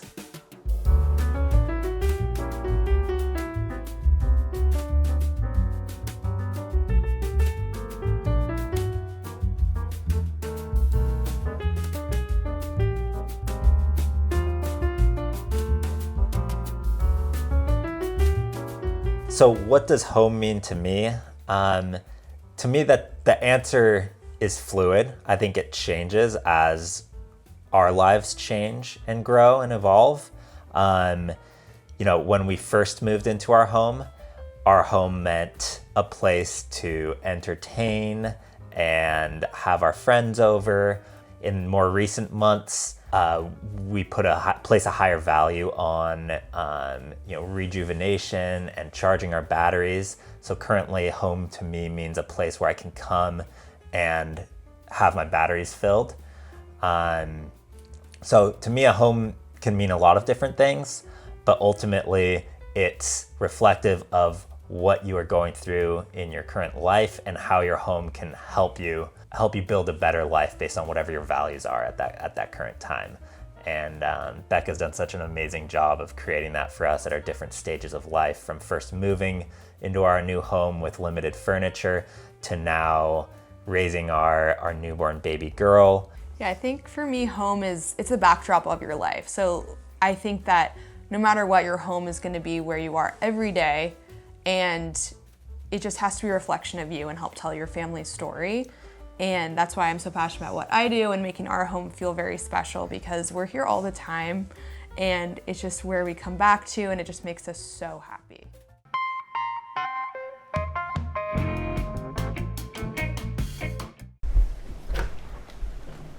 Hi Homeworthy, I'm Quincy. I'm Pat, and this is our daughter Lilu. Welcome to our home in Lazy Point, New York. Come on in.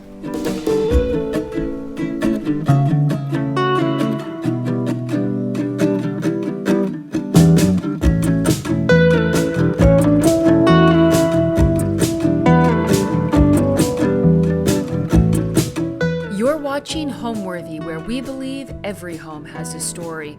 Before today's episode, click the join button below to support all of the storytelling we do on this channel. Our growing community of members help to directly fund more videos so we can capture these extraordinary homes from around the world. So join today to receive early and exclusive access to new Homeworthy videos. Hi, I'm Quincy Davis Schmidt. And I'm Patrick Schmidt.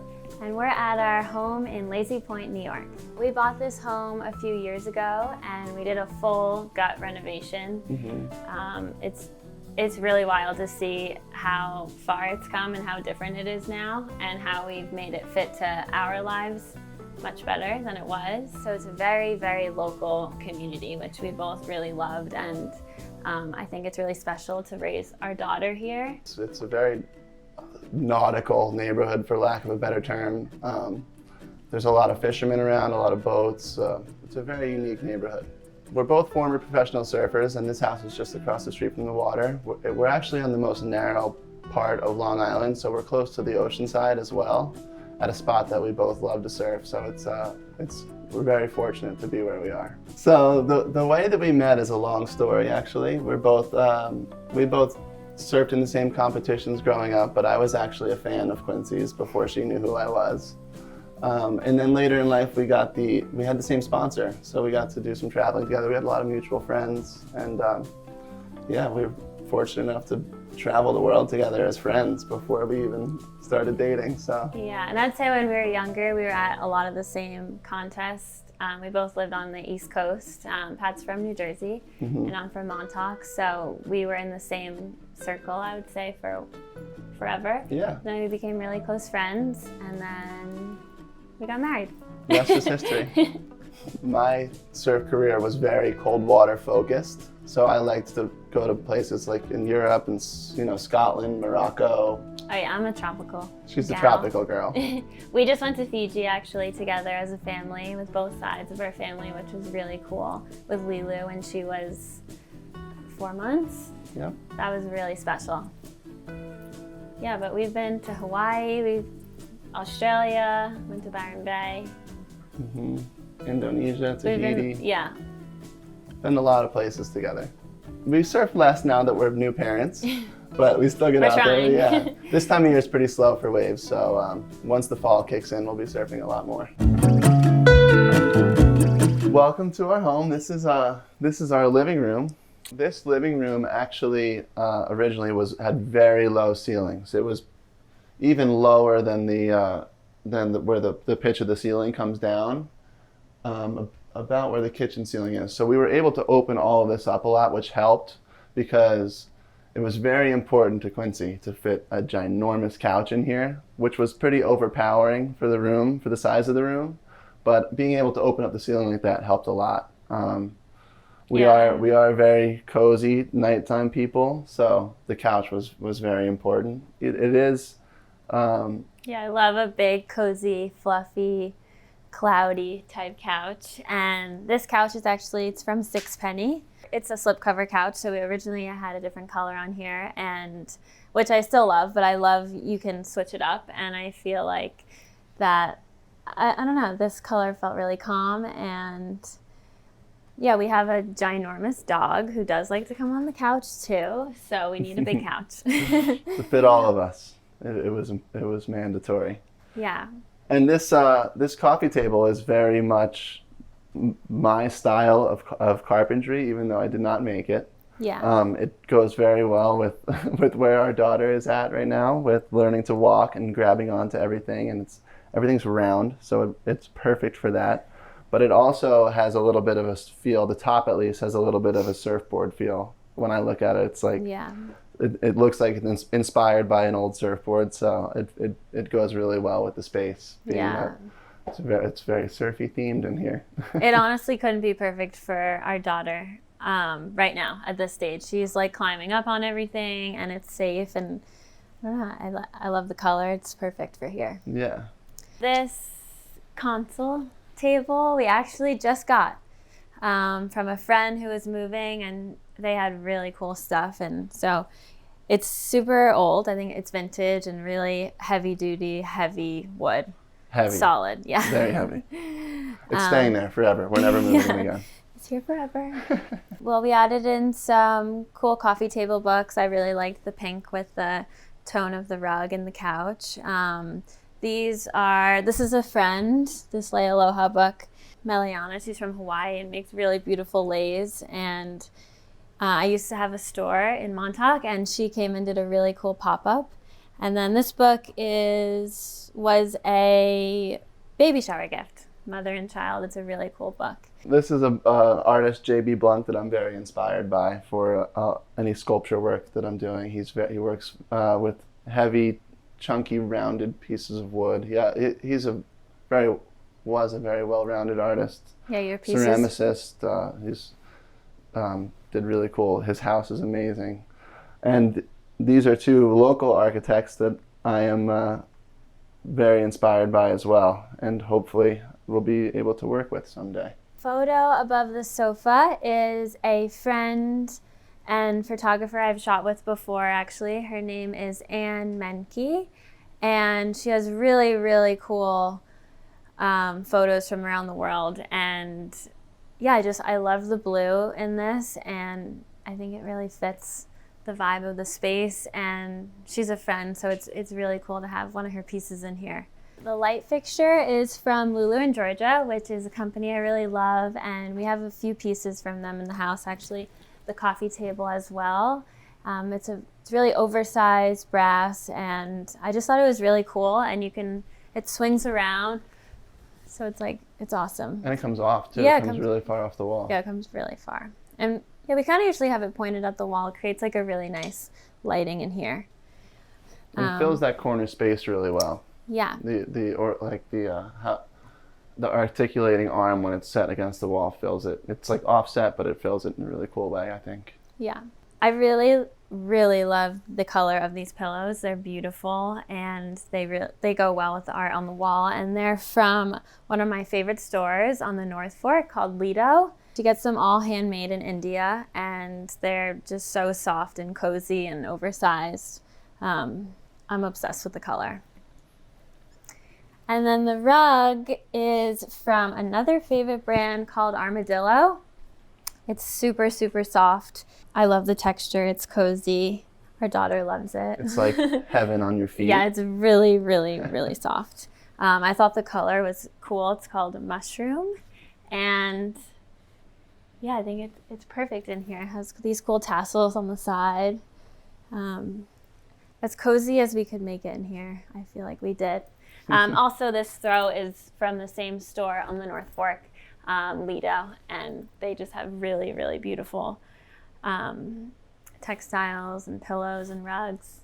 The window treatments are bamboo pull-down blinds that I ordered from Select Blinds. I was between linen or bamboo, and I'm really happy that I went with the bamboo. I think it adds like cool texture in here, and I like the color. And it does, going back to what you said about inspired by the landscape, it gives it, we have a lot of beach grass outside of the house, so it gives us it's a cool texture looking through the bamboo out of the beach grass. Has a lot of cool lines that are, yeah. You know. And the windows were like this, like these big shelf type windows originally. You retrimmed them, but they come in very handy. I like that all the windows kind of have like a shelf built in. They have some it's depth cool. to them, so we're able to utilize that with decorations, like in our baby's room. Yeah. I think that the vibe in the house is very matched to the environment. I would say, like, I really was inspired by the landscape here and all the dunes and the nature, and yeah, like the sandy colors, some like green. I really loved that, and I like to feel calm in our space, and I feel like I really tried to incorporate that. And add a little color here and there. And when we bought the house, it was very, very closed in, much smaller feeling. Had some upper cabinets that divided the kitchen and living room, had a very low ceiling. So with the limited space, we really wanted to try to open it up as much as we could. And for the record, there is not one level or plumb line in this whole entire house, which was pretty interesting to try to refinish everything, you know, such as flooring and running straight lines with trim and windows and stuff. Everything is pretty much out of level, which you may see on the house tour. Yeah. So our floors are a bit slanted. It has some character. This is actually one of the spots that you can really see that the floor is not perfect. Yeah, like skateboard down this hill. Yeah, so we have this table here, and it shows that it's not level, but it's kind of adds to the character of the house and the feel. And it wasn't really in our budget to reframe the whole floor when we were renovating, so we kind of just went with it. And it's been fun. It's an ongoing joke, you know. This is a photo of us that a very well-known artist took named Bruce Weber. He actually lives out here, and we're fortunate enough to get to know him. And at that same time that he did this photo shoot, he realized that we had a Newfoundland. And he did this book on Newfoundlands. It's called Gentle Giants. And this was actually on his personal bookshelf, and he didn't have any more copies, so he gifted this to us, which was really special. And yeah, it was a really cool gift, so we'll appreciate that forever. This table is also really, really special to me. It's actually Lilu's little dresser. It's vintage, and my best friend got it for her. So right now her room is so tiny, it can't really fit in there. So it's our entryway table right now, but I think it's something we'll keep forever and she can grow with it. And yeah, I love this piece so much. And it has a similar feel. It's the same type of species wood as the floor, so it's has a similar look and texture to it, even though it's a little bit more vintage. But this flooring is so soft anyway that it's wearing so quickly that it'll, with all the action we have going on in here, it'll look like that soon enough. Moving on to the kitchen, we took out a hole when we opened up the living room. This ceiling came all the way across, and there was an upper bank of cabinets that went over this countertop, and the counter was much more narrow at the time, and taking out this upper bank of cabinets really we lost a lot of storage. So that actually has to do with why our counter is so big. We actually made up with that storage on the back side of the counter underneath our overhang. Mm-hmm. So yeah, it's a ginormous counter, yeah, which I love. This is marble. We were definitely on a budget when we were renovating this house, and I searched and searched online, and this is actually from a website called Stone Trash, which has a lot of it's like extra cutoffs, right, of stone, and you can really, I feel like, score like amazing pieces. Yeah, we were able to do our whole kitchen with I guess it was 2 slabs. Yeah, we originally weren't going to do the waterfall, but there ended up being enough, and I think it looks really cool, and I like it for sure. But yeah, so we have storage on both sides, which is ideal for a small space. And originally, when we had this installed, we didn't have an overhang on the back because we thought it was too big, but we also don't have anywhere to sit and eat. We don't have a dining room. We don't have a dining table. So Quincy and I spend all of our meals right here at this counter. So we had the stone fabricator put back on the piece that he cut off, and he did such a good job you can't even see the seam. So it's pretty amazing what they're able to do now. And yeah, so that saves some space for us. This is a water filter. I searched and searched for a pretty water filter. It's amazing. It's called Walter, and it's carbon filter, and the water tastes really, really good. And I just love how it looked, and you can get like all different colored knobs on top. I think it looks chic and cool, and yeah, I didn't want like a big ugly water filter on the counter, so I think it looks like art. It's so pretty. The first photo up there is of Pat and I a couple years ago. It's shot by our very good friend Scott Rudin. He takes beautiful photographs, and there's a few around the house that you'll see. And this other piece is a wedding gift to us from a good friend of ours, so it has a lot of sentimental value, and it fits really well with what we have going on these 2 shelves. I think it complements the photo of Quincy and I and the colors, and yeah, we love it. And also, this is a sailboat tiller. As I mentioned earlier, this is a very nautical neighborhood, and this was actually in the wall when I started demo here above where our daughter's room is. It was sistering the door header. So back in the day when these houses were built, they used whatever materials they could. And yeah, I started a demo, and that came flying out of the wall, so I thought it would be really cool to save.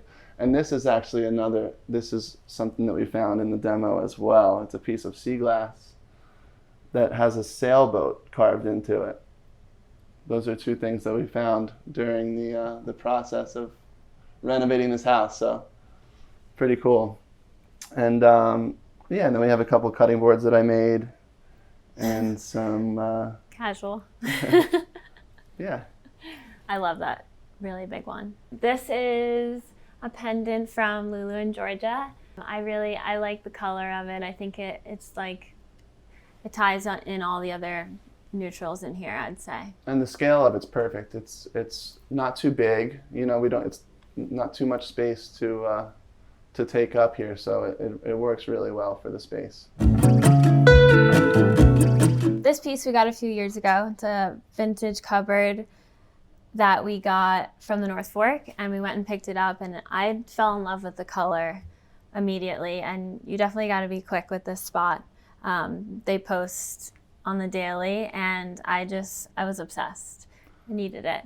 And it gives us a lot more storage. We feel like linens, towels, cups, and obviously you still have my sun hats up there. I have a sun hat obsession. They're everywhere. Girl likes to block the sun. And yeah, I'm in love with it. It's one of my favorite pieces in the house, for sure. But it wasn't cheap, so it took some convincing from me. Yeah, I was like, I needed it. And you were happy. No, I love it. It fits the space so well. And I think any more storage that we can get, the better in this tiny house. We got our beach towels, some linens, plates, Lulu, our daughter's things that she needs for her messy eating right now. I wanted to highlight this beautiful rug that we have in the kitchen. I think it really matches actually the vintage cupboard we were just looking at perfectly. It's also from Lido on the North Fork. And I'm just obsessed with the color. I think it's just like so vibrant and beautiful and earthy. Yeah, it's consistent with our green, blue, beachy theme too, you know?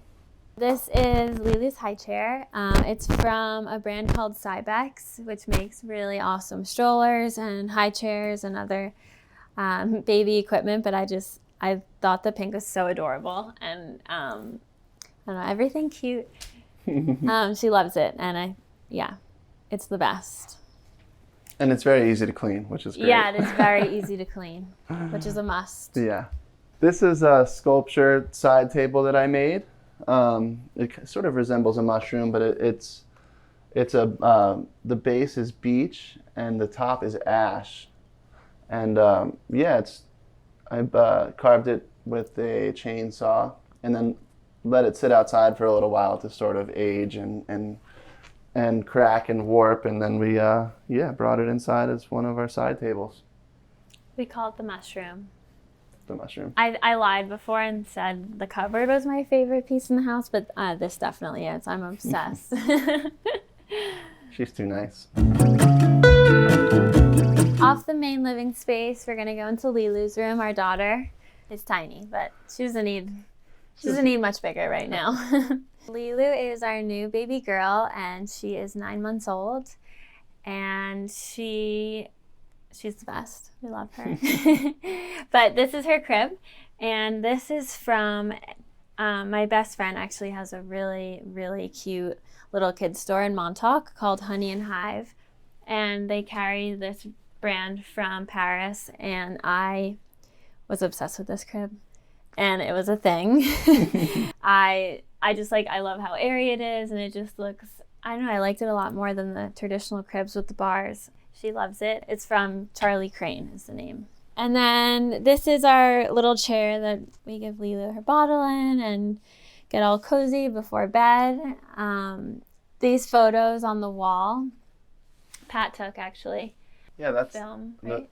Those are medium format photos of Quincy and our dog when he was a puppy. That's Bowie. Our first baby. That's our first baby. Our first baby, Bowie. That's us in Montauk by the cliffs. And these photos are more from the same photo shoot with Bruce Weber when Quincy was pregnant with Lulu. So we figured they would be really nice in her room. Yeah, that was a month before giving birth. And then these are all her books. A lot were gifts, which all have like little notes in them, which is really special. These curtains are from a designer named SKL. She makes really, really beautiful prints, and I'm obsessed with them. They were originally in my store, and I just feel like they fit perfectly in here. And I love the colors. And then this is her little closet, her little dresses. As you can see, we have more photo books scattered throughout the house. This is a friend of ours, Danny Fuller, who's also a former professional surfer and now a really well-known photographer and a great guy. And this is a Peter Beard book. Peter was a local staple in the art scene on the East End of Long Island. He passed away a few years ago. and he was actually a huge inspiration of mine. And yeah, so love that book. We'll take you over to the master bedroom. So through my surf career, I always loved to constantly be doing things with my hands. My grandfather is a craftsman. My father is a very handy man and did both the plumbing and the electrical in our whole entire house growing up, and I thought that was so cool that he was able to take those two things on. So I always admired doing stuff with my hands, and when you're a professional surfer, you have a lot of free time. So I started tinkering, but this is before we bought our first house. I just started doing a lot of tinkering with wood and carpentry and stuff, and I was fortunate enough to work for an artist named Rogan Gregory as his studio assistant, which gave me a lot of confidence to use tools and work my way up in the carpentry sense with, you know, confidence in carpentry. And when we bought our house, that really snowballed because I had to take on a lot of the work myself. I learned a lot through that process. Yeah, that transitioned into starting my own construction company. So here we are. At our other property, Pat has a wood shop attached to the house, so he's made some really, really cool design and built really cool furniture pieces, which we have a few here in the house that we'll show you, or you'll see throughout the tour. Yeah, he makes really cool stuff. Thank you. And loves it. Spends a lot of his time in the wood shop. As you can see, it's a little bigger, but it's another very small room, and if you can imagine, this was actually 2 bedrooms. So this was listed as a 3-bedroom, and we combined 2 of the rooms to make the primary. And yeah, this is our... Yeah, this middle room was so tiny, as you can see. Yeah, right where this beam was, basically to the other side, the back side of these closets was considered a bedroom. So this is a local artist by the name of Rafi Mizuko. He does really cool collage style pieces, bright and vibrant, and all cast in resin. And he was close with the guy, Peter Beard, that I was mentioning before, and I think got a lot of his inspiration from him. And I love this style of art, and it brings a lot of life and color to our room. So yeah, I like the color palette in here. I think it's calming, and I added like a little bit of like this like blush pink, but also like the earthy browns. I feel like it's like our colors, I would say. So this is a side table that I made. It's actually made out of cherry, and my grandmother has a farm in New Jersey, and she called me one time and said a huge cherry tree fell. So I reached out to a friend of mine who owns a local sawmill, and he brought his mobile mill out there and milled it all for me. So this is some of the material I got from that, so it's got a little bit more sentimental value, and I was able to make a few pieces out of that cherry log and still have a lot more wood to go. So this is not a carving. It's glued up and meant to look like it's more of a modern piece than the rest of my work. So it was a fun project. So this is a photo of me surfing out by the lighthouse here in Montauk. And a good friend of ours, Andrew Blauschild, who's a legendary surf photographer, shot that photo. And it was a very memorable day. I think that was 2 years ago now, on a great hurricane swell. And the frame was made by a local artist by the name of Noel Arikian, right? Yeah. And yeah, so it's just any chance we get to work with local artists it's really fun. There's a lot of them out here, so it's great. These photos are shot by our really good friend Scott Rudin. He's incredibly talented, and they're both film and shot actually right here at like a local beach, which is really special. I think they're timeless, and I love them. They're really special to have. Yeah, the linen bedding is from a brand named Cultivar, and then these beautiful throw pillows are from Lido, also on the North Fork. These are Hawaiian shell necklaces, and Pat and I have spent both a lot of time in Hawaii, and I just, yeah, it brings like a cool beachy destination vibe in here, which I like. We'll show you the bathroom next. Come with us. We made the bathroom bigger actually and opened it up into an outdoor shower, which was the main, I feel like my main request that I really wanted was the bathroom to open up to the outdoor shower, because we use the outdoor shower every day, I'd say, and it's one of my favorite parts of the house for sure. Welcome to our bathroom. The primary and only bathroom that we have. This was the biggest layout change we had in the whole renovation. It was we opened it up as much as we could, but it was very, very tight. The shower stall was here, where we have this stackable laundry now, and it was just very tight. There was an exterior door here. This wall just kind of came across, and like we said, Quincy really wanted to have the bathroom open up into the outside shower. So we moved the door, put it here, and we put a nice window here in this opening. And Quincy's friend, I believe Anna, had the idea, right? Yeah. Mm-hmm. To suspend this countertop right across the window. So I thought that was a really cool detail. Yeah, I love how that looks. And yeah, just unique, and all the lines work well together with the tile. And yeah, all the tile in here on the backsplash and in the shower is from fire clay, and I think it's really, really pretty. Same as our backsplash in the kitchen, all fire clay. And yeah, I kind of did the same color on the ground as the walls, just different patterns. And yeah, I feel like our shower is huge. It's like half the bathroom. And the bench in there is actually another piece that I made that is from that same cherry from my grandmother's farm. That it just acts as a little shelf for all our soaps and stuff, another little extended shower niche. So yeah, this is our tiny little bathroom with a huge shower. This is our outdoor shower. It's I love the use of mahogany on the exterior carpentry applications. It has a really nice color to it once it starts to fade. I love when it starts to gray out and weather. So we really wanted to use mahogany here, and it's a big shower because, as you can see, we have Lilu's tub out here as well. We take family showers and tub time. Every night, every single night, I would say. Night. Yeah, Lilu loves the outdoor shower tubbies. We use this shower as long as we can, I feel like, into the fall. We actually pushed it a little too far last year, and it froze. The pipes burst, and we had to get a new one.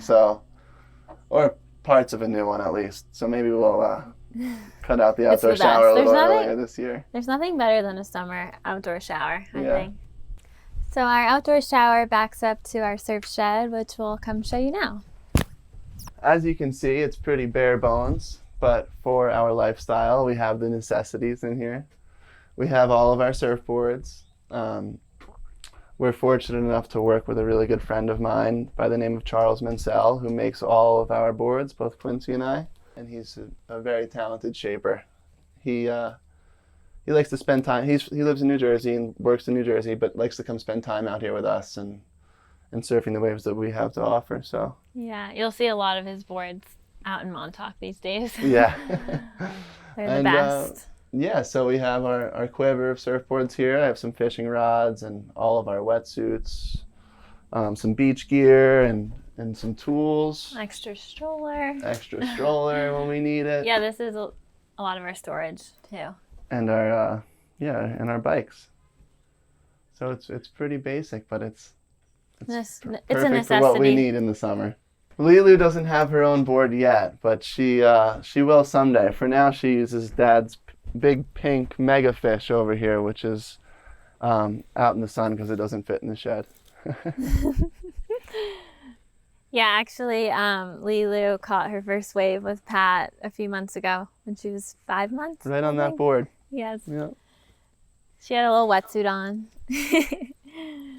We also have our beach wagon, which we put Lilu in and go across the street to the beach with her. I feel like at sunset. It's a necessity here. She loves it.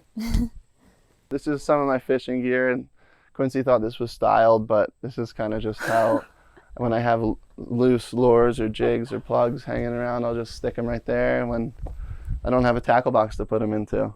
But according to Quincy, I styled it. I came out, I was like, that looks so cute. You styled it. He's like, I didn't style it. That's where I put them. That's just our shed. This is our one and only dining table in the house.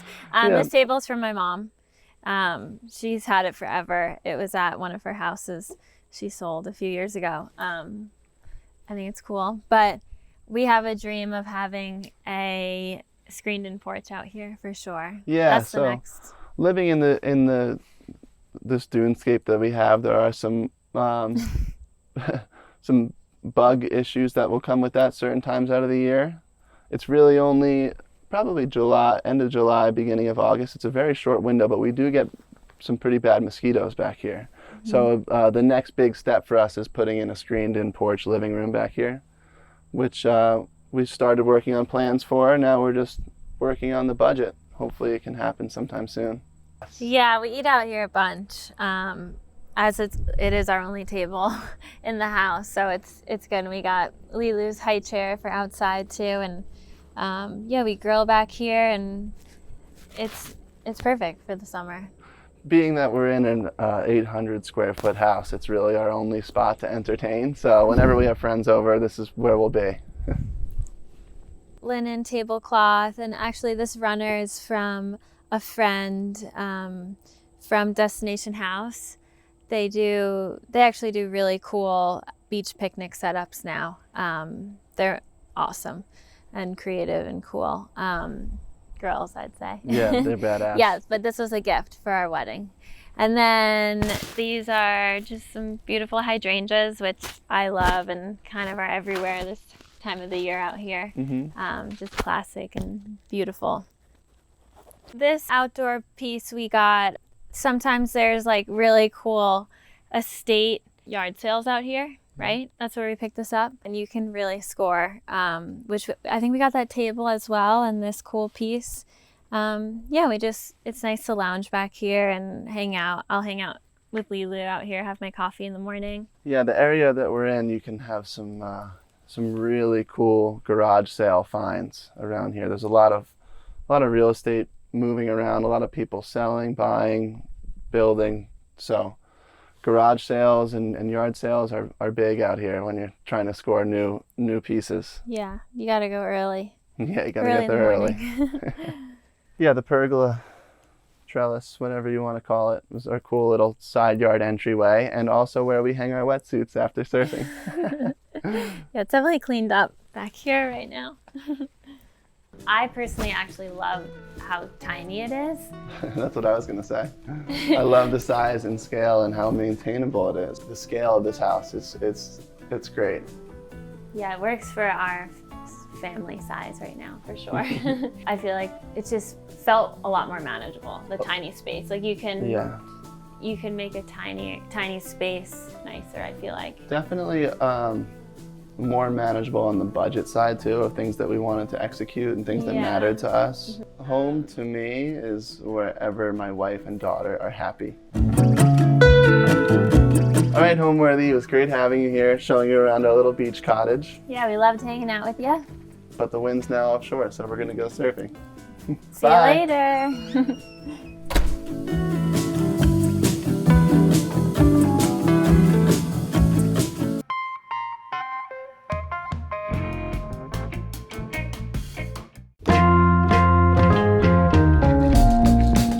Today on Homeworthy, we're taking you to Queens, New York for a look inside the one-of-a-kind laundromat home of production designer and artist Samson Dahl. Using his unique artistic touch and an eye for a bargain, Samson has transformed this former laundromat into an eclectic shared space for New York creatives and a place he calls home. Enjoy! You're watching Homeworthy, where we believe every home has a story. Before today's episode, click the join button below to support all of the storytelling we do on this channel. Our growing community of members help to directly fund more videos so we can capture these extraordinary homes from around the world. So join today to receive early and exclusive access to new Homeworthy videos. Hey Homeworthy, I'm Samson Dahl. Welcome to my laundromat home in Maspeth, Queens. Please come in.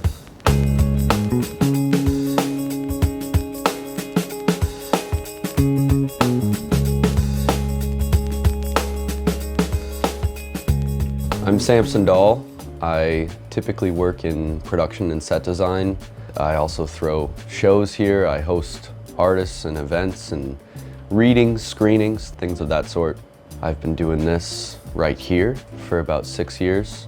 Before this, I was in a warehouse doing similar things. Before that, I was in a house doing similar things. I've grown up throwing shows, throwing parties, throwing events. My mother did the same. I didn't choose a laundromat per se. I have always been interested in commercial spaces. The baseline of a commercial space is that when you enter it as a tenant, it is to be completely empty. It's to be completely clean so you can do whatever you want in there. And so I've always loved commercial spaces for that reason. I find a lot of comfort in retail spaces. I love walking into random stores. I personally don't like spending a lot of money. I don't have a lot of money. I don't feel frivolous with my money, but I love seeing how people decorate stores. I always wanted to get a storefront where it was the image of a retail space. It tricked people who were looking in off the sidewalk into thinking it was a bar or a store or something of that sort.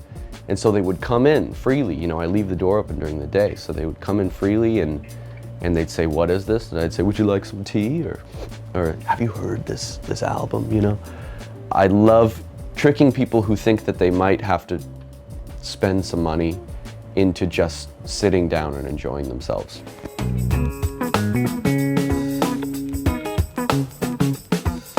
Welcome to my home.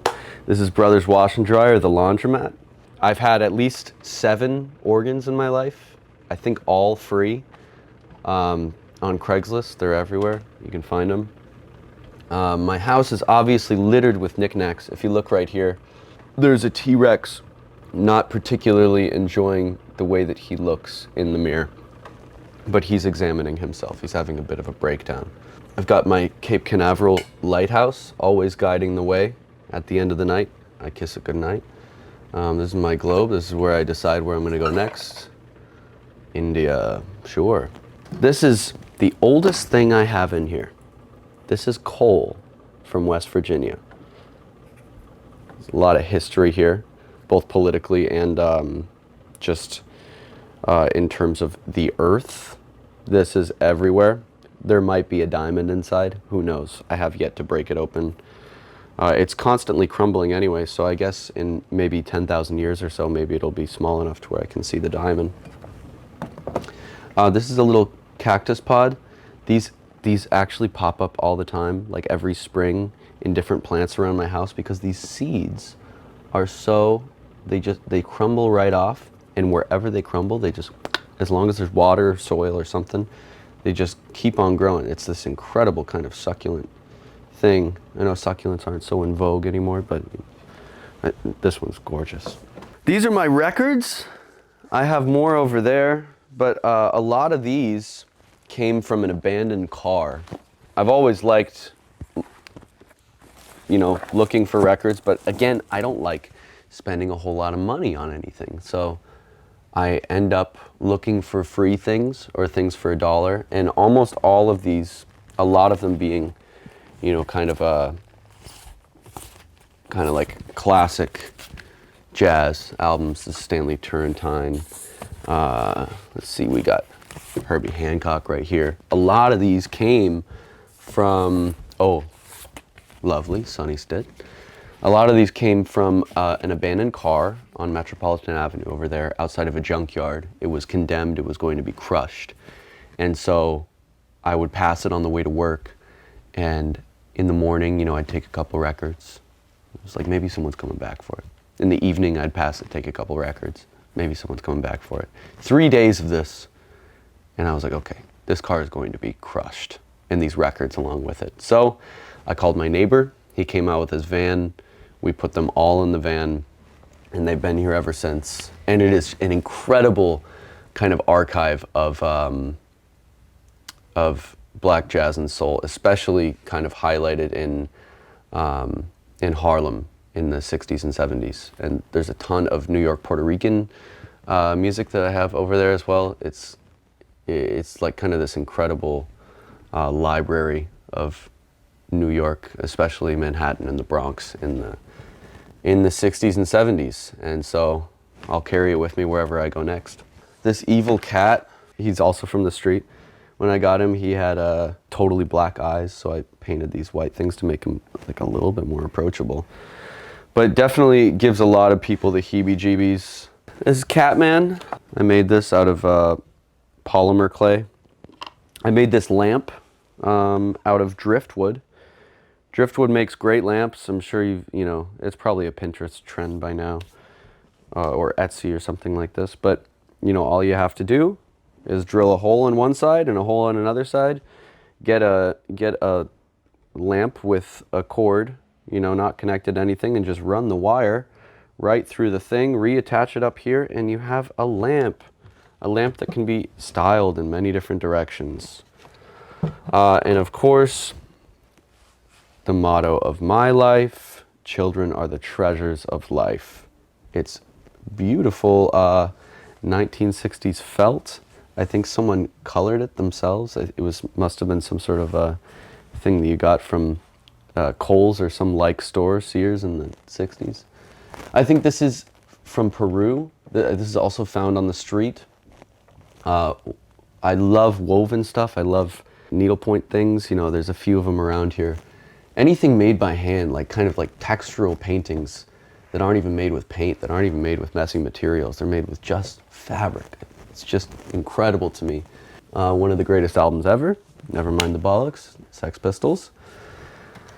This was made by my friend Sam, Samantha Aberback. She's an incredible knit maker. She makes bikinis, she makes skirts, she makes hats, many other things, all out of crocheted material. She really does such an incredible job. I think I have some other things of hers here. Some great books here: Sex Technique for Husband and Wife, Shame and Guilt and Neurosis, paired with each other. Incredible combination. Really softens the palate, you know. We have a husband and wife right here. This light, an incredible light to use in case of emergency. This is what I put on when I'm in a situation of great distress. I say, please anyone, help, help, help. And then when I'm fine, I put it like that so everyone knows the situation has been resolved. This is my bartender. I love stuff like this. My corn candle, gorgeous corn candle. I burned it a few times, and I like it to be full more than I like it to be gone. So I decided I will never burn it again. I'll just keep it as it is because I don't want it to go away. And it looks great right now. It looks like it took a great big bite out of both the stalk and the corn. And then you decided to set it aside. This is my ode to the greatest form of American bureaucracy, the Postal Service, the one I am most in support of, not only because my grandmother was a Postal Service delivery driver for quite some time, but also because they got incredibly hard jobs, and I have so much respect for the work that they do. Marriage, a vow to please one another. I am not married, but incredible needlepoint again, and an incredible phrase. I found these dolphins, and I affixed them to this circle many years ago. I don't really know why, but it looks nice, and it also holds up this mirror. Everything in here is kind of like that. Like, some things are decorations, and then some things are also just ways that I've kind of sneakily made things work in here, because it's a shoddily designed and shoddily built place. It's kind of falling apart.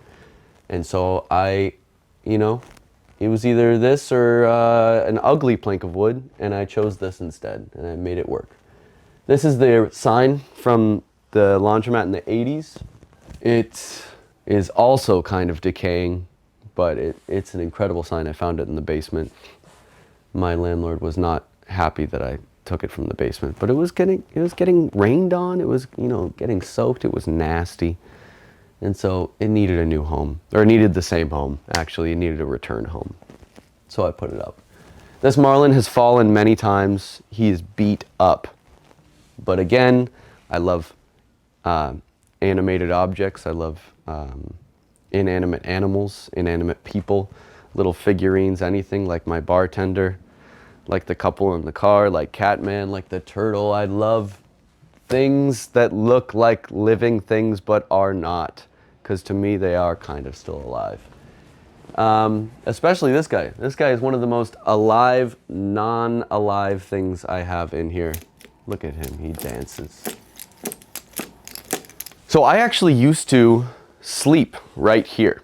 I had a lofted bed that went right up here, and I would wake up and I'd look out this window. But as I was throwing more shows, as I was hitting more home runs, I needed to sleep in a little bit more of a discreet way. So I disassembled the bed and I started to sleep in the back room over there.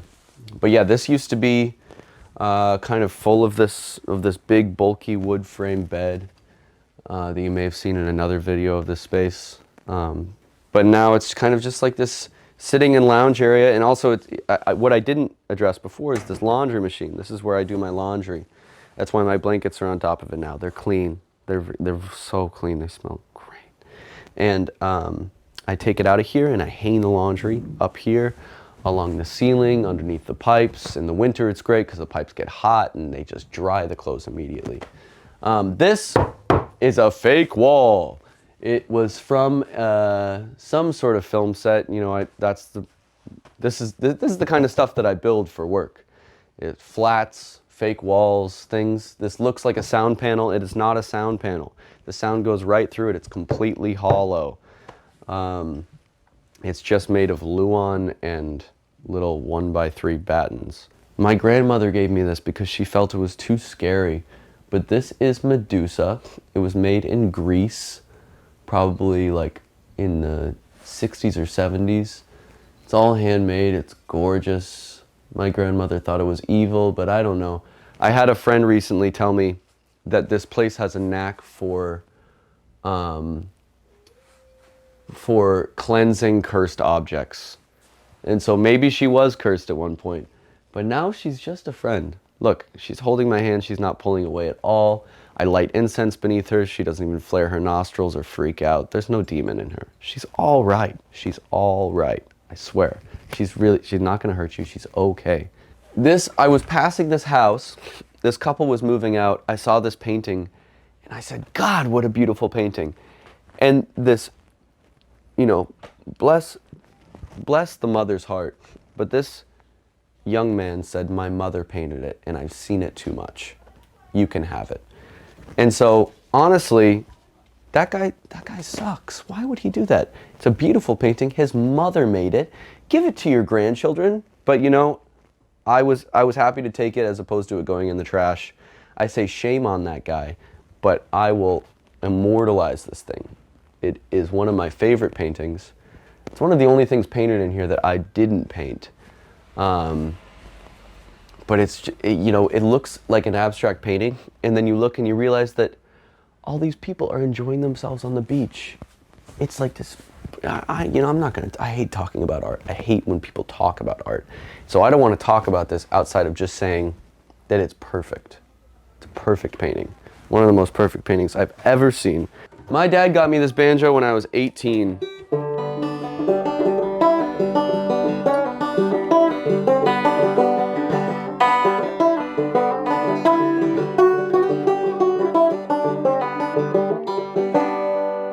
I'm not really good at playing the banjo, but I do love the sound.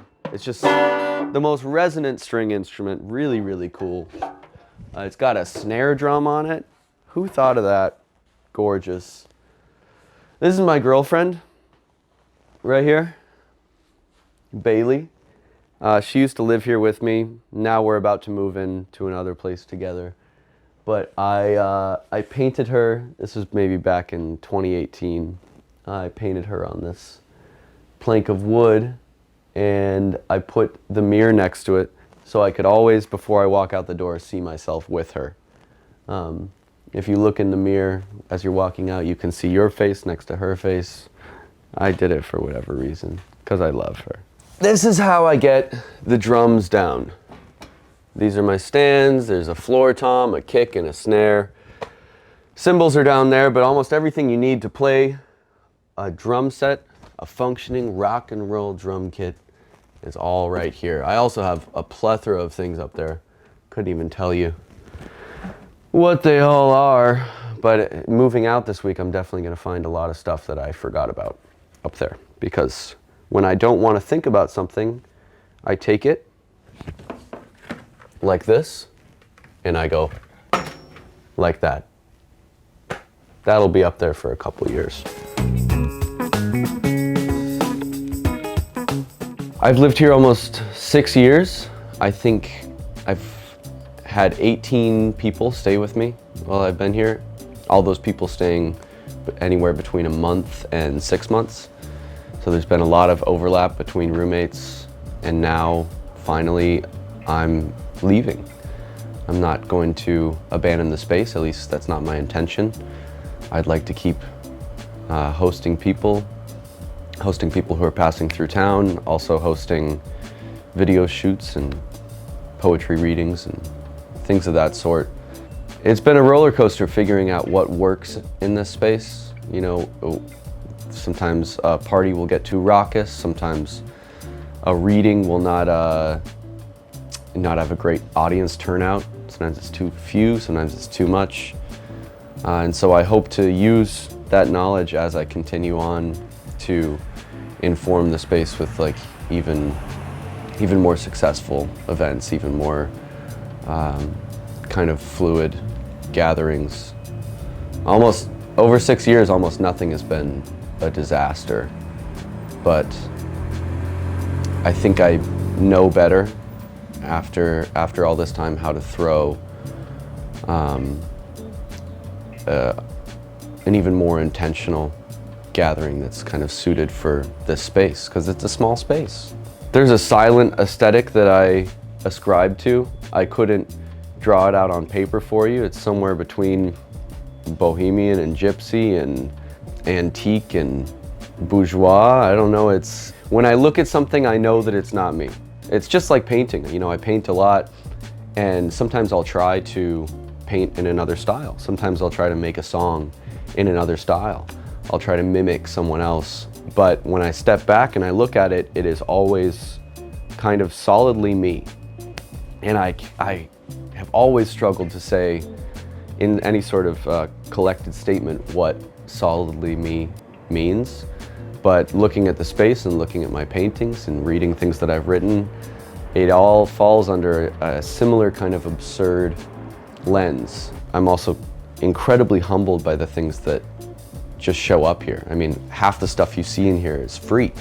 It's stuff that's shown up off the street, or, you know, after 3-4 years of doing this, people started to just show up with different gifts. You know, this clown head that you might see over here was just dropped off. It was from Coney Island in the 1930s, and my neighbor just dropped it off on the sidewalk one day. He's like, I thought you'd like this. There's many things like that that are just things that were trash, things that were on the sidewalk, things that were in people's basements, that they were like, I saw this and I knew you would like it. And most of the time they're right. There's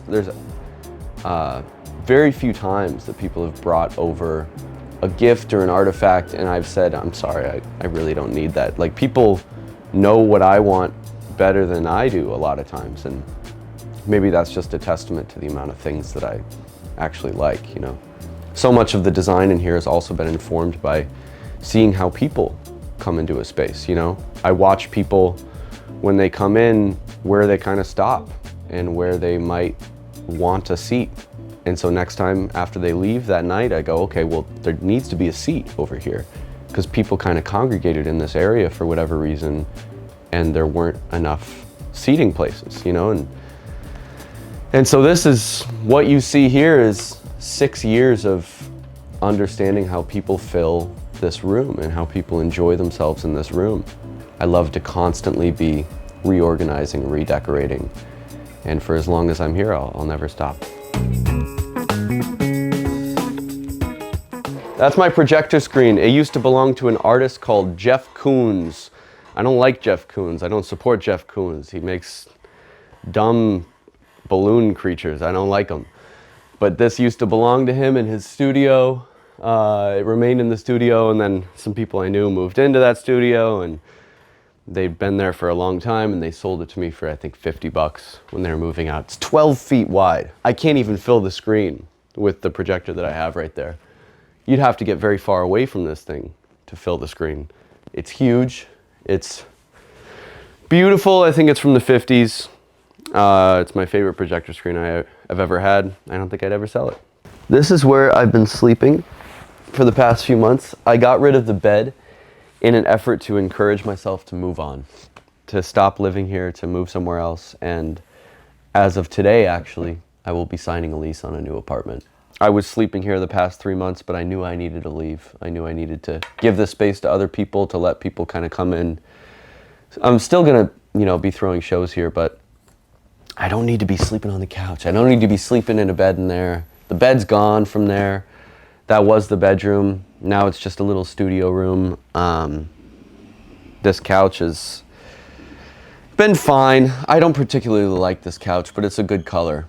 And it's not bad to sleep on too. This makes it easy. Spread my arms out when I'm sleeping. And it's not terrible on my back either. But I don't want to sleep on a couch. I want to sleep with the love of my life. I want to sleep in a house, and I want to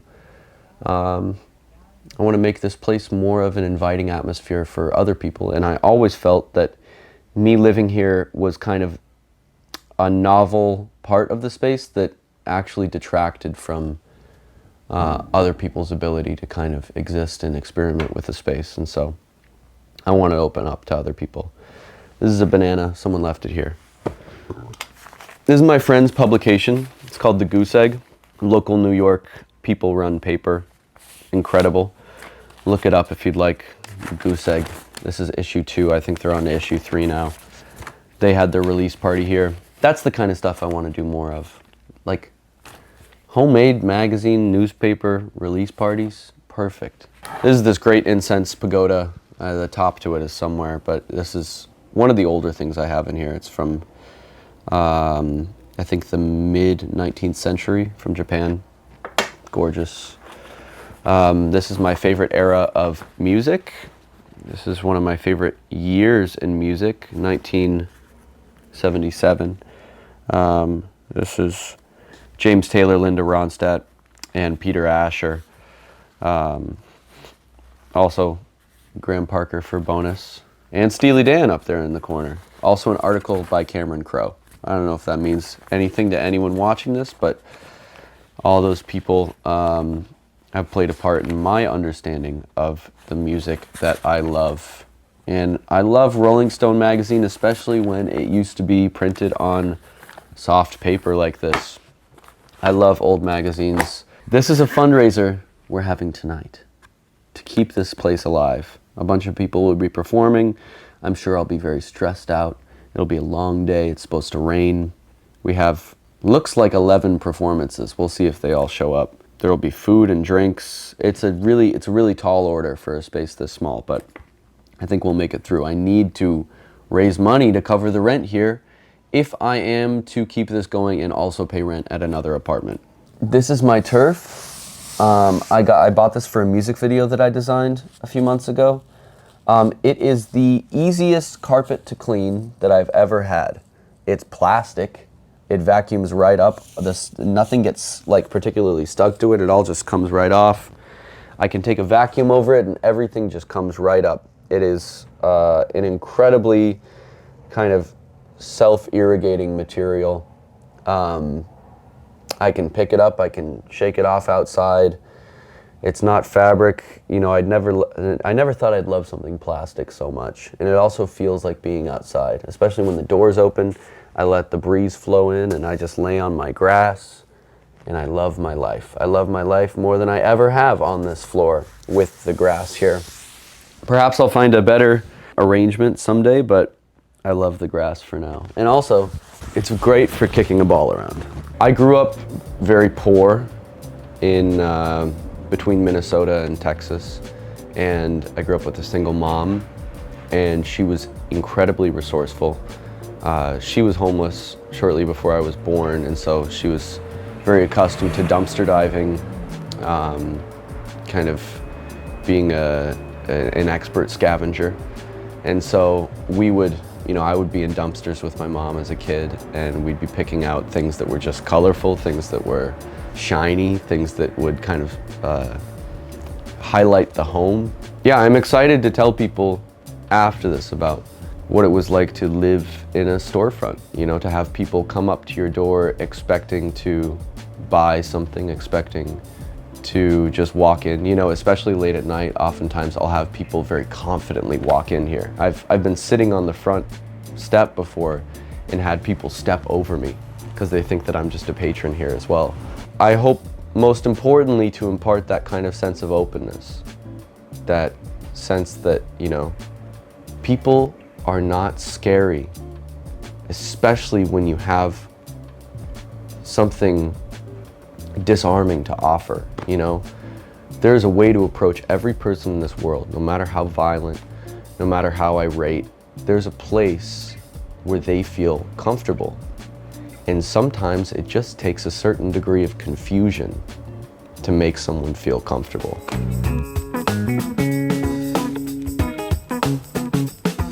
This table used to look a lot better. I put it outside for a little bit because I thought it would be nice outdoor seating.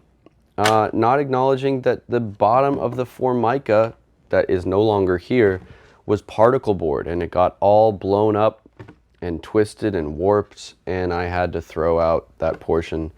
So I've told myself that I will put a new Formica table on here, but until that point I have this old door from a vintage mid-century modern cabinet that I just secured to it with a clamp. There's a lot of stuff like that in here that is, kind of a hodgepodge of things that were nicer, and I'm making them work now. I don't mind the way this looks though. I think it's kind of cool. I like this yellow. I like this kind of soft wood. I love watching the way things age. As much as I love things that are in good condition, I also love seeing the way that things fall apart as well. This says screening room. It's from some HBO commercial. Again, a lot of the things in here are leftover props and set pieces. But this hand is from my friend's studio. Here's some leftover laundry, still drying. That's how I hang my laundry. This face is from a real doll, if you know what that is. I've never purchased a real doll, but I did find one on the sidewalk. I cleaned it, and I have the frame for it over there, but the face is so cool.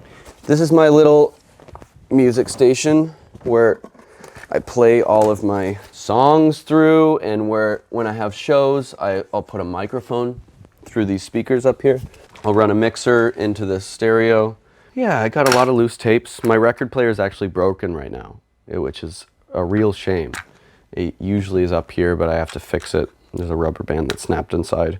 So I've been relying on tapes a lot recently. This was part of a sculpture, but she broke, and so all I have now are chopstick hands in the sushi, which is still nice, but she was really beautiful. I loved the woman who was eating the sushi. This is a picture of one of my favorite people I've ever met. I worked with him for a little bit, Dustin Hoffman, on this film a couple years ago, and I felt like he was my grandfather. One of the greatest heartbreaks of my life was exiting the workplace after working with Dustin Hoffman and realizing that I would never be able to just call him up. I was like, man, I don't often get very starstruck, but I love Dustin Hoffman so much, and I'm a little heartbroken that we can't talk after working together. But that is the toils of professionalism, I suppose. But Dustin Hoffman, if you're watching this, I'd love to hang out again. I really, really enjoyed meeting you, and I really enjoyed hanging out. But I understand. This is the way things go. This is Napoleon Dynamite, a childhood hero of mine. This is a beautiful handmade donkey. I don't know where it came from, but it's all chiseled out. It's really, really gorgeous. This guy, so cool. This is another one of these fake sound panels from a set that I put up There's a whole bunch of things behind here too. I have a stop sign and a painting. I think the wall is painted back there. But most importantly, this clown. This clown is from Coney Island from the 1930s. My neighbor figured that I would like it, and so he dropped it off. He had it on his fence for many years, and I told him I loved it. And he said, well, it can be yours for $400. And I said, well, I don't have $400, but it's a beautiful clown. You enjoy it. And then 4 years later, it showed up outside my door. He dropped it off. He said, I figured, you know, it should find a better home now. I think he's moving to Florida, as a lot of people in Queens do once they get above 80 years old. But he gave me this clown, and I love this clown. And as my friend said, if an object was cursed before it came in here, it's surely cleansed now. And so, God bless this clown. You are not cursed. Probably shouldn't kiss lead paint, but he's gorgeous. This is a Teletubbies blanket. I love this Teletubbies blanket.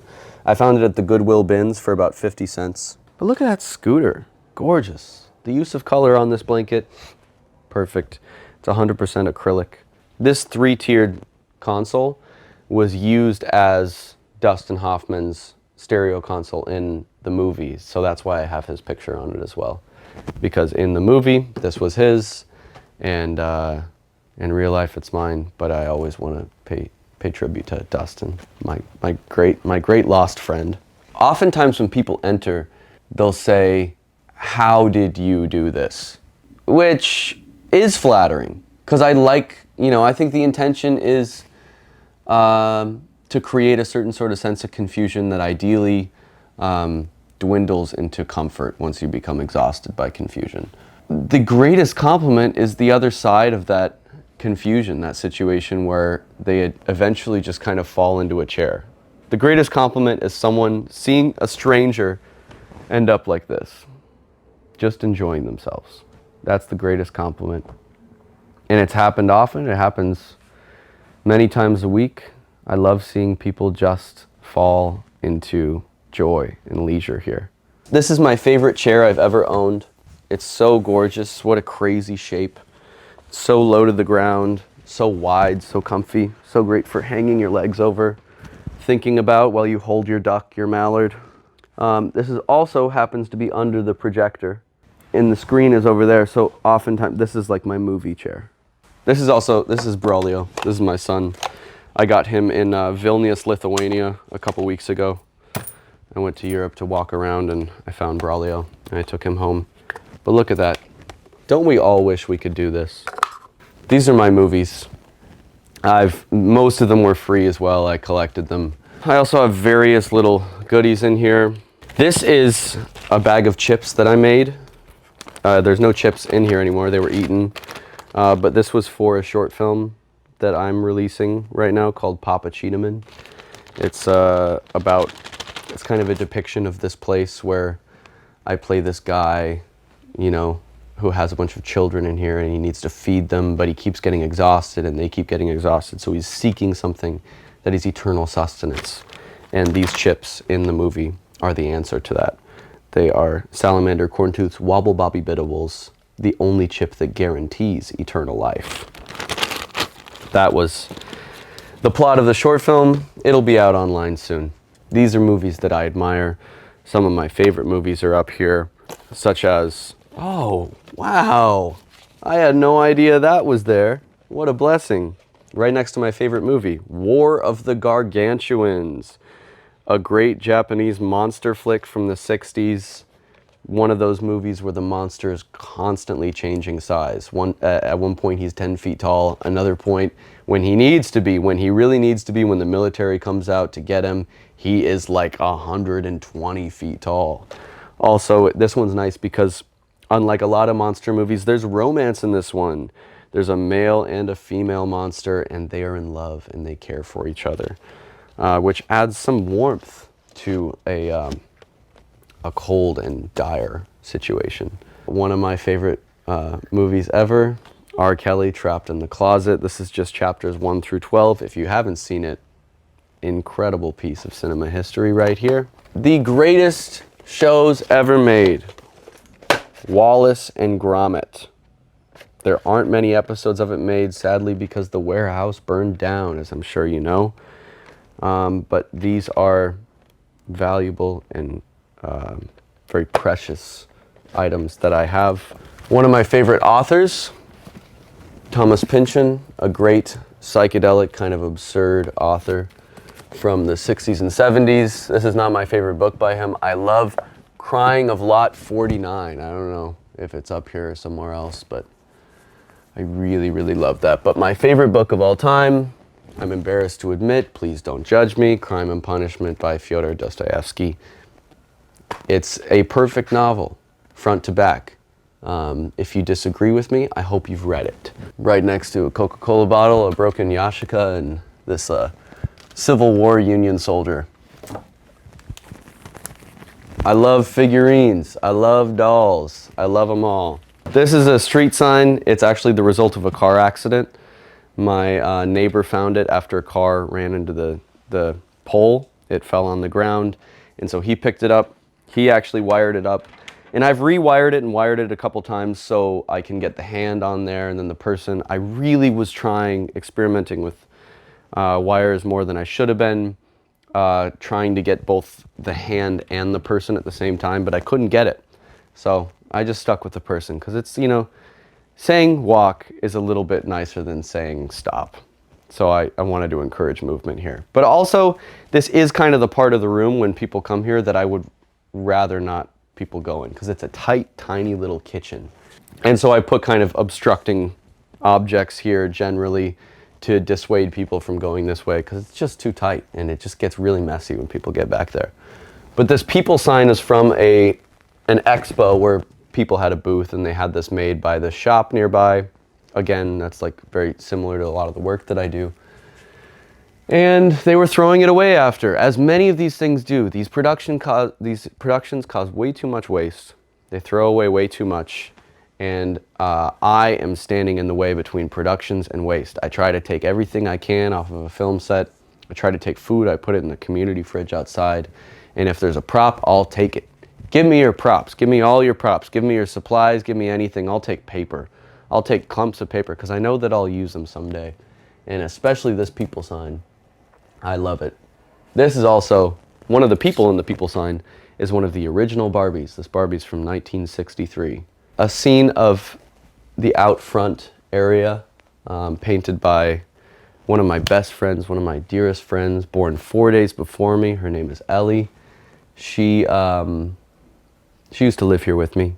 It was lovely. We were like brother and sister. And she painted this upon her exit, which is a scene of the clothes being hung to dry outside, which is often where I'll dry them in the summer if I run out of space in here. Home to me is a place for constant experimentation. It's a place for constant change, a place where you can move things around and rearrange the facets of your imagination without a paycheck staring you in the face, without a boss telling you what ought to be. It's a place where you can extend your childish nature, the thing that you were born with, into this thing that is constant. It's a place you can return to frequently that's excessively open to your own whims. And it is a constant reflection of your whims. It's a constant reflection of the way that you exist and the very moment that you're in your life, you know, without even saying what in here is representational of this period of my life. I know that there's many things that are very telling of what is happening to me right now in my life. And I love that. I love that you could never be totally in control of kind of showing your face in your home. Me personally, I was raised in a way where my mother was constantly teaching me how to show face in public, you know, not hide anything, bare all. My mom kind of raised me in this way with this simple thesis, you know, the less secrets you have, the less things you have to hide, and so just have no secrets, tell no lies. I operate my home in this manner. It's showing face all the time. You know, I'll sometimes try to clean up and I'll break something, and you know, that will be incredibly telling. This broken thing on the floor, even though I'm trying my best to make my home look perfect, I can't always get there, you know. It is always a constant reflection of what's going on.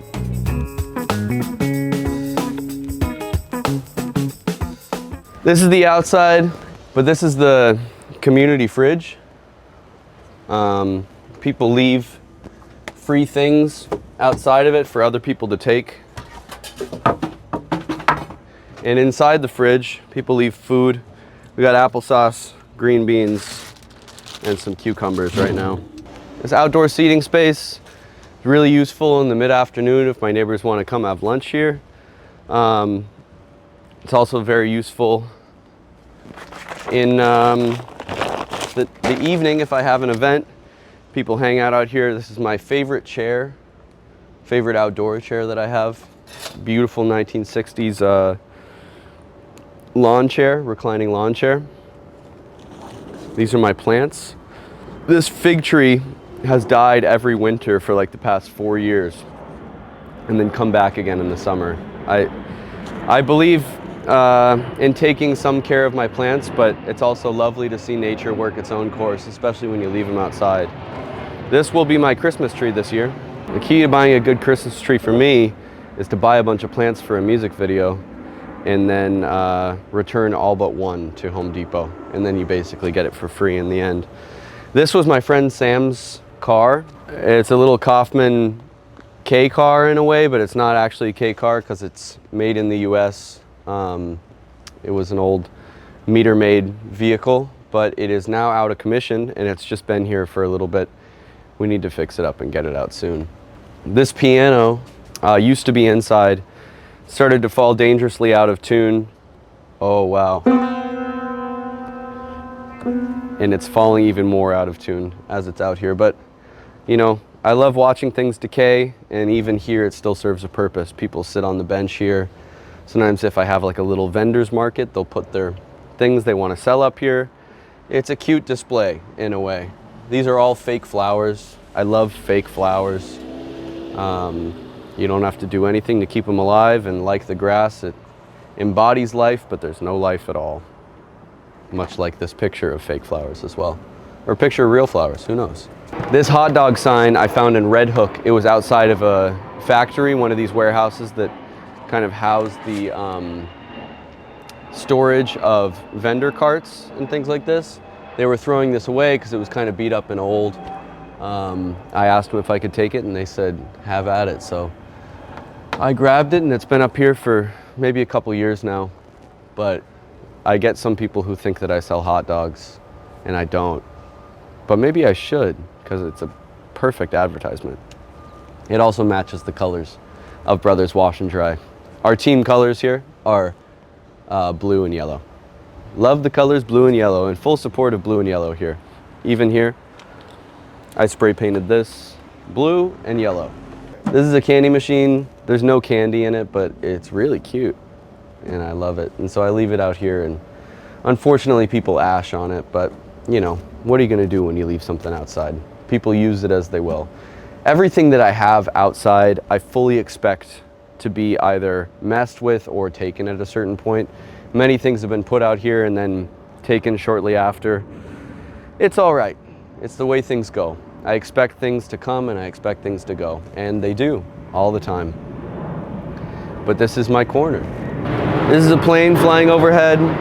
LaGuardia Airport is right over there. So we're right in the flight path. That's a Delta airline. I get my neighbors sometimes come out here and talk extensively about the flight path because they've lived here so long and they're so bored that they get obsessed with the flight path, and they're like, that's coming from North Carolina. Why they care, why they know, I don't know. But everyone needs a hobby. Sometimes watching planes is your hobby.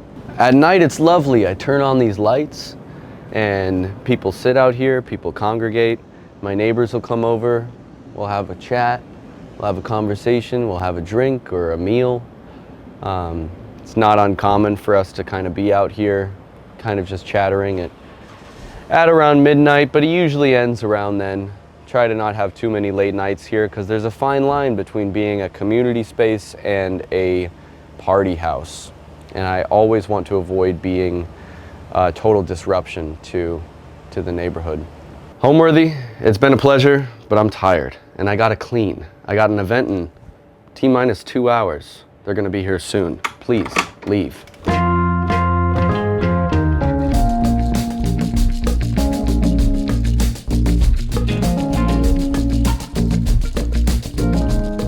tonight I'm having a party and a show, much like I do every weekend, but this specific one is a sort of fundraiser to keep the space going after I eventually move out, which should be this week.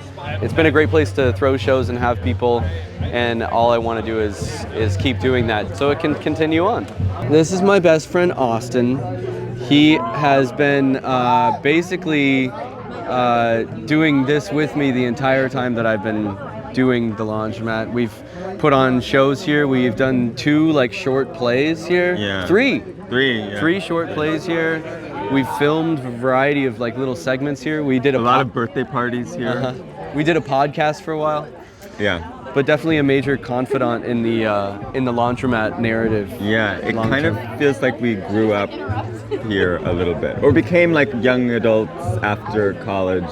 The best thing about this place is very simply, there is a sort of energy here that you don't usually find in New York, or at least you haven't found it recently. It's like, you know, you don't really have to be doing anything. You don't have to pay for anything usually, you know. You can just kind of come and make something or talk to someone that you wouldn't usually talk to, like someone in the neighborhood. And the worst part, I would say, about this place is finding parking. Finding parking. No, it's probably finding like a cup or something. That's always the cap problem. It's like when I think about expanding the place or the future of the space too, it's like I have to accept the fact that it will never be bigger than it is. Yeah, and the biggest problem about this place is that it won't last forever. This place, to me, I feel so lucky to know you and to be here, because it's really like a piece of bygone New York. You know, it's like there are not a lot of places where artists can come together and just sort of like try things out without paying for anything. It's very like old school New York in a really beautiful way, and Samson has done a great job of curating that, and it's really impressive to me, and will like be a part of my life. You know, I'll think back on this place, and you know, I'll think about how I grew up here. Thanks for watching. Be sure to go to homeworthy.com for exclusive content, shopping guides, and so much more.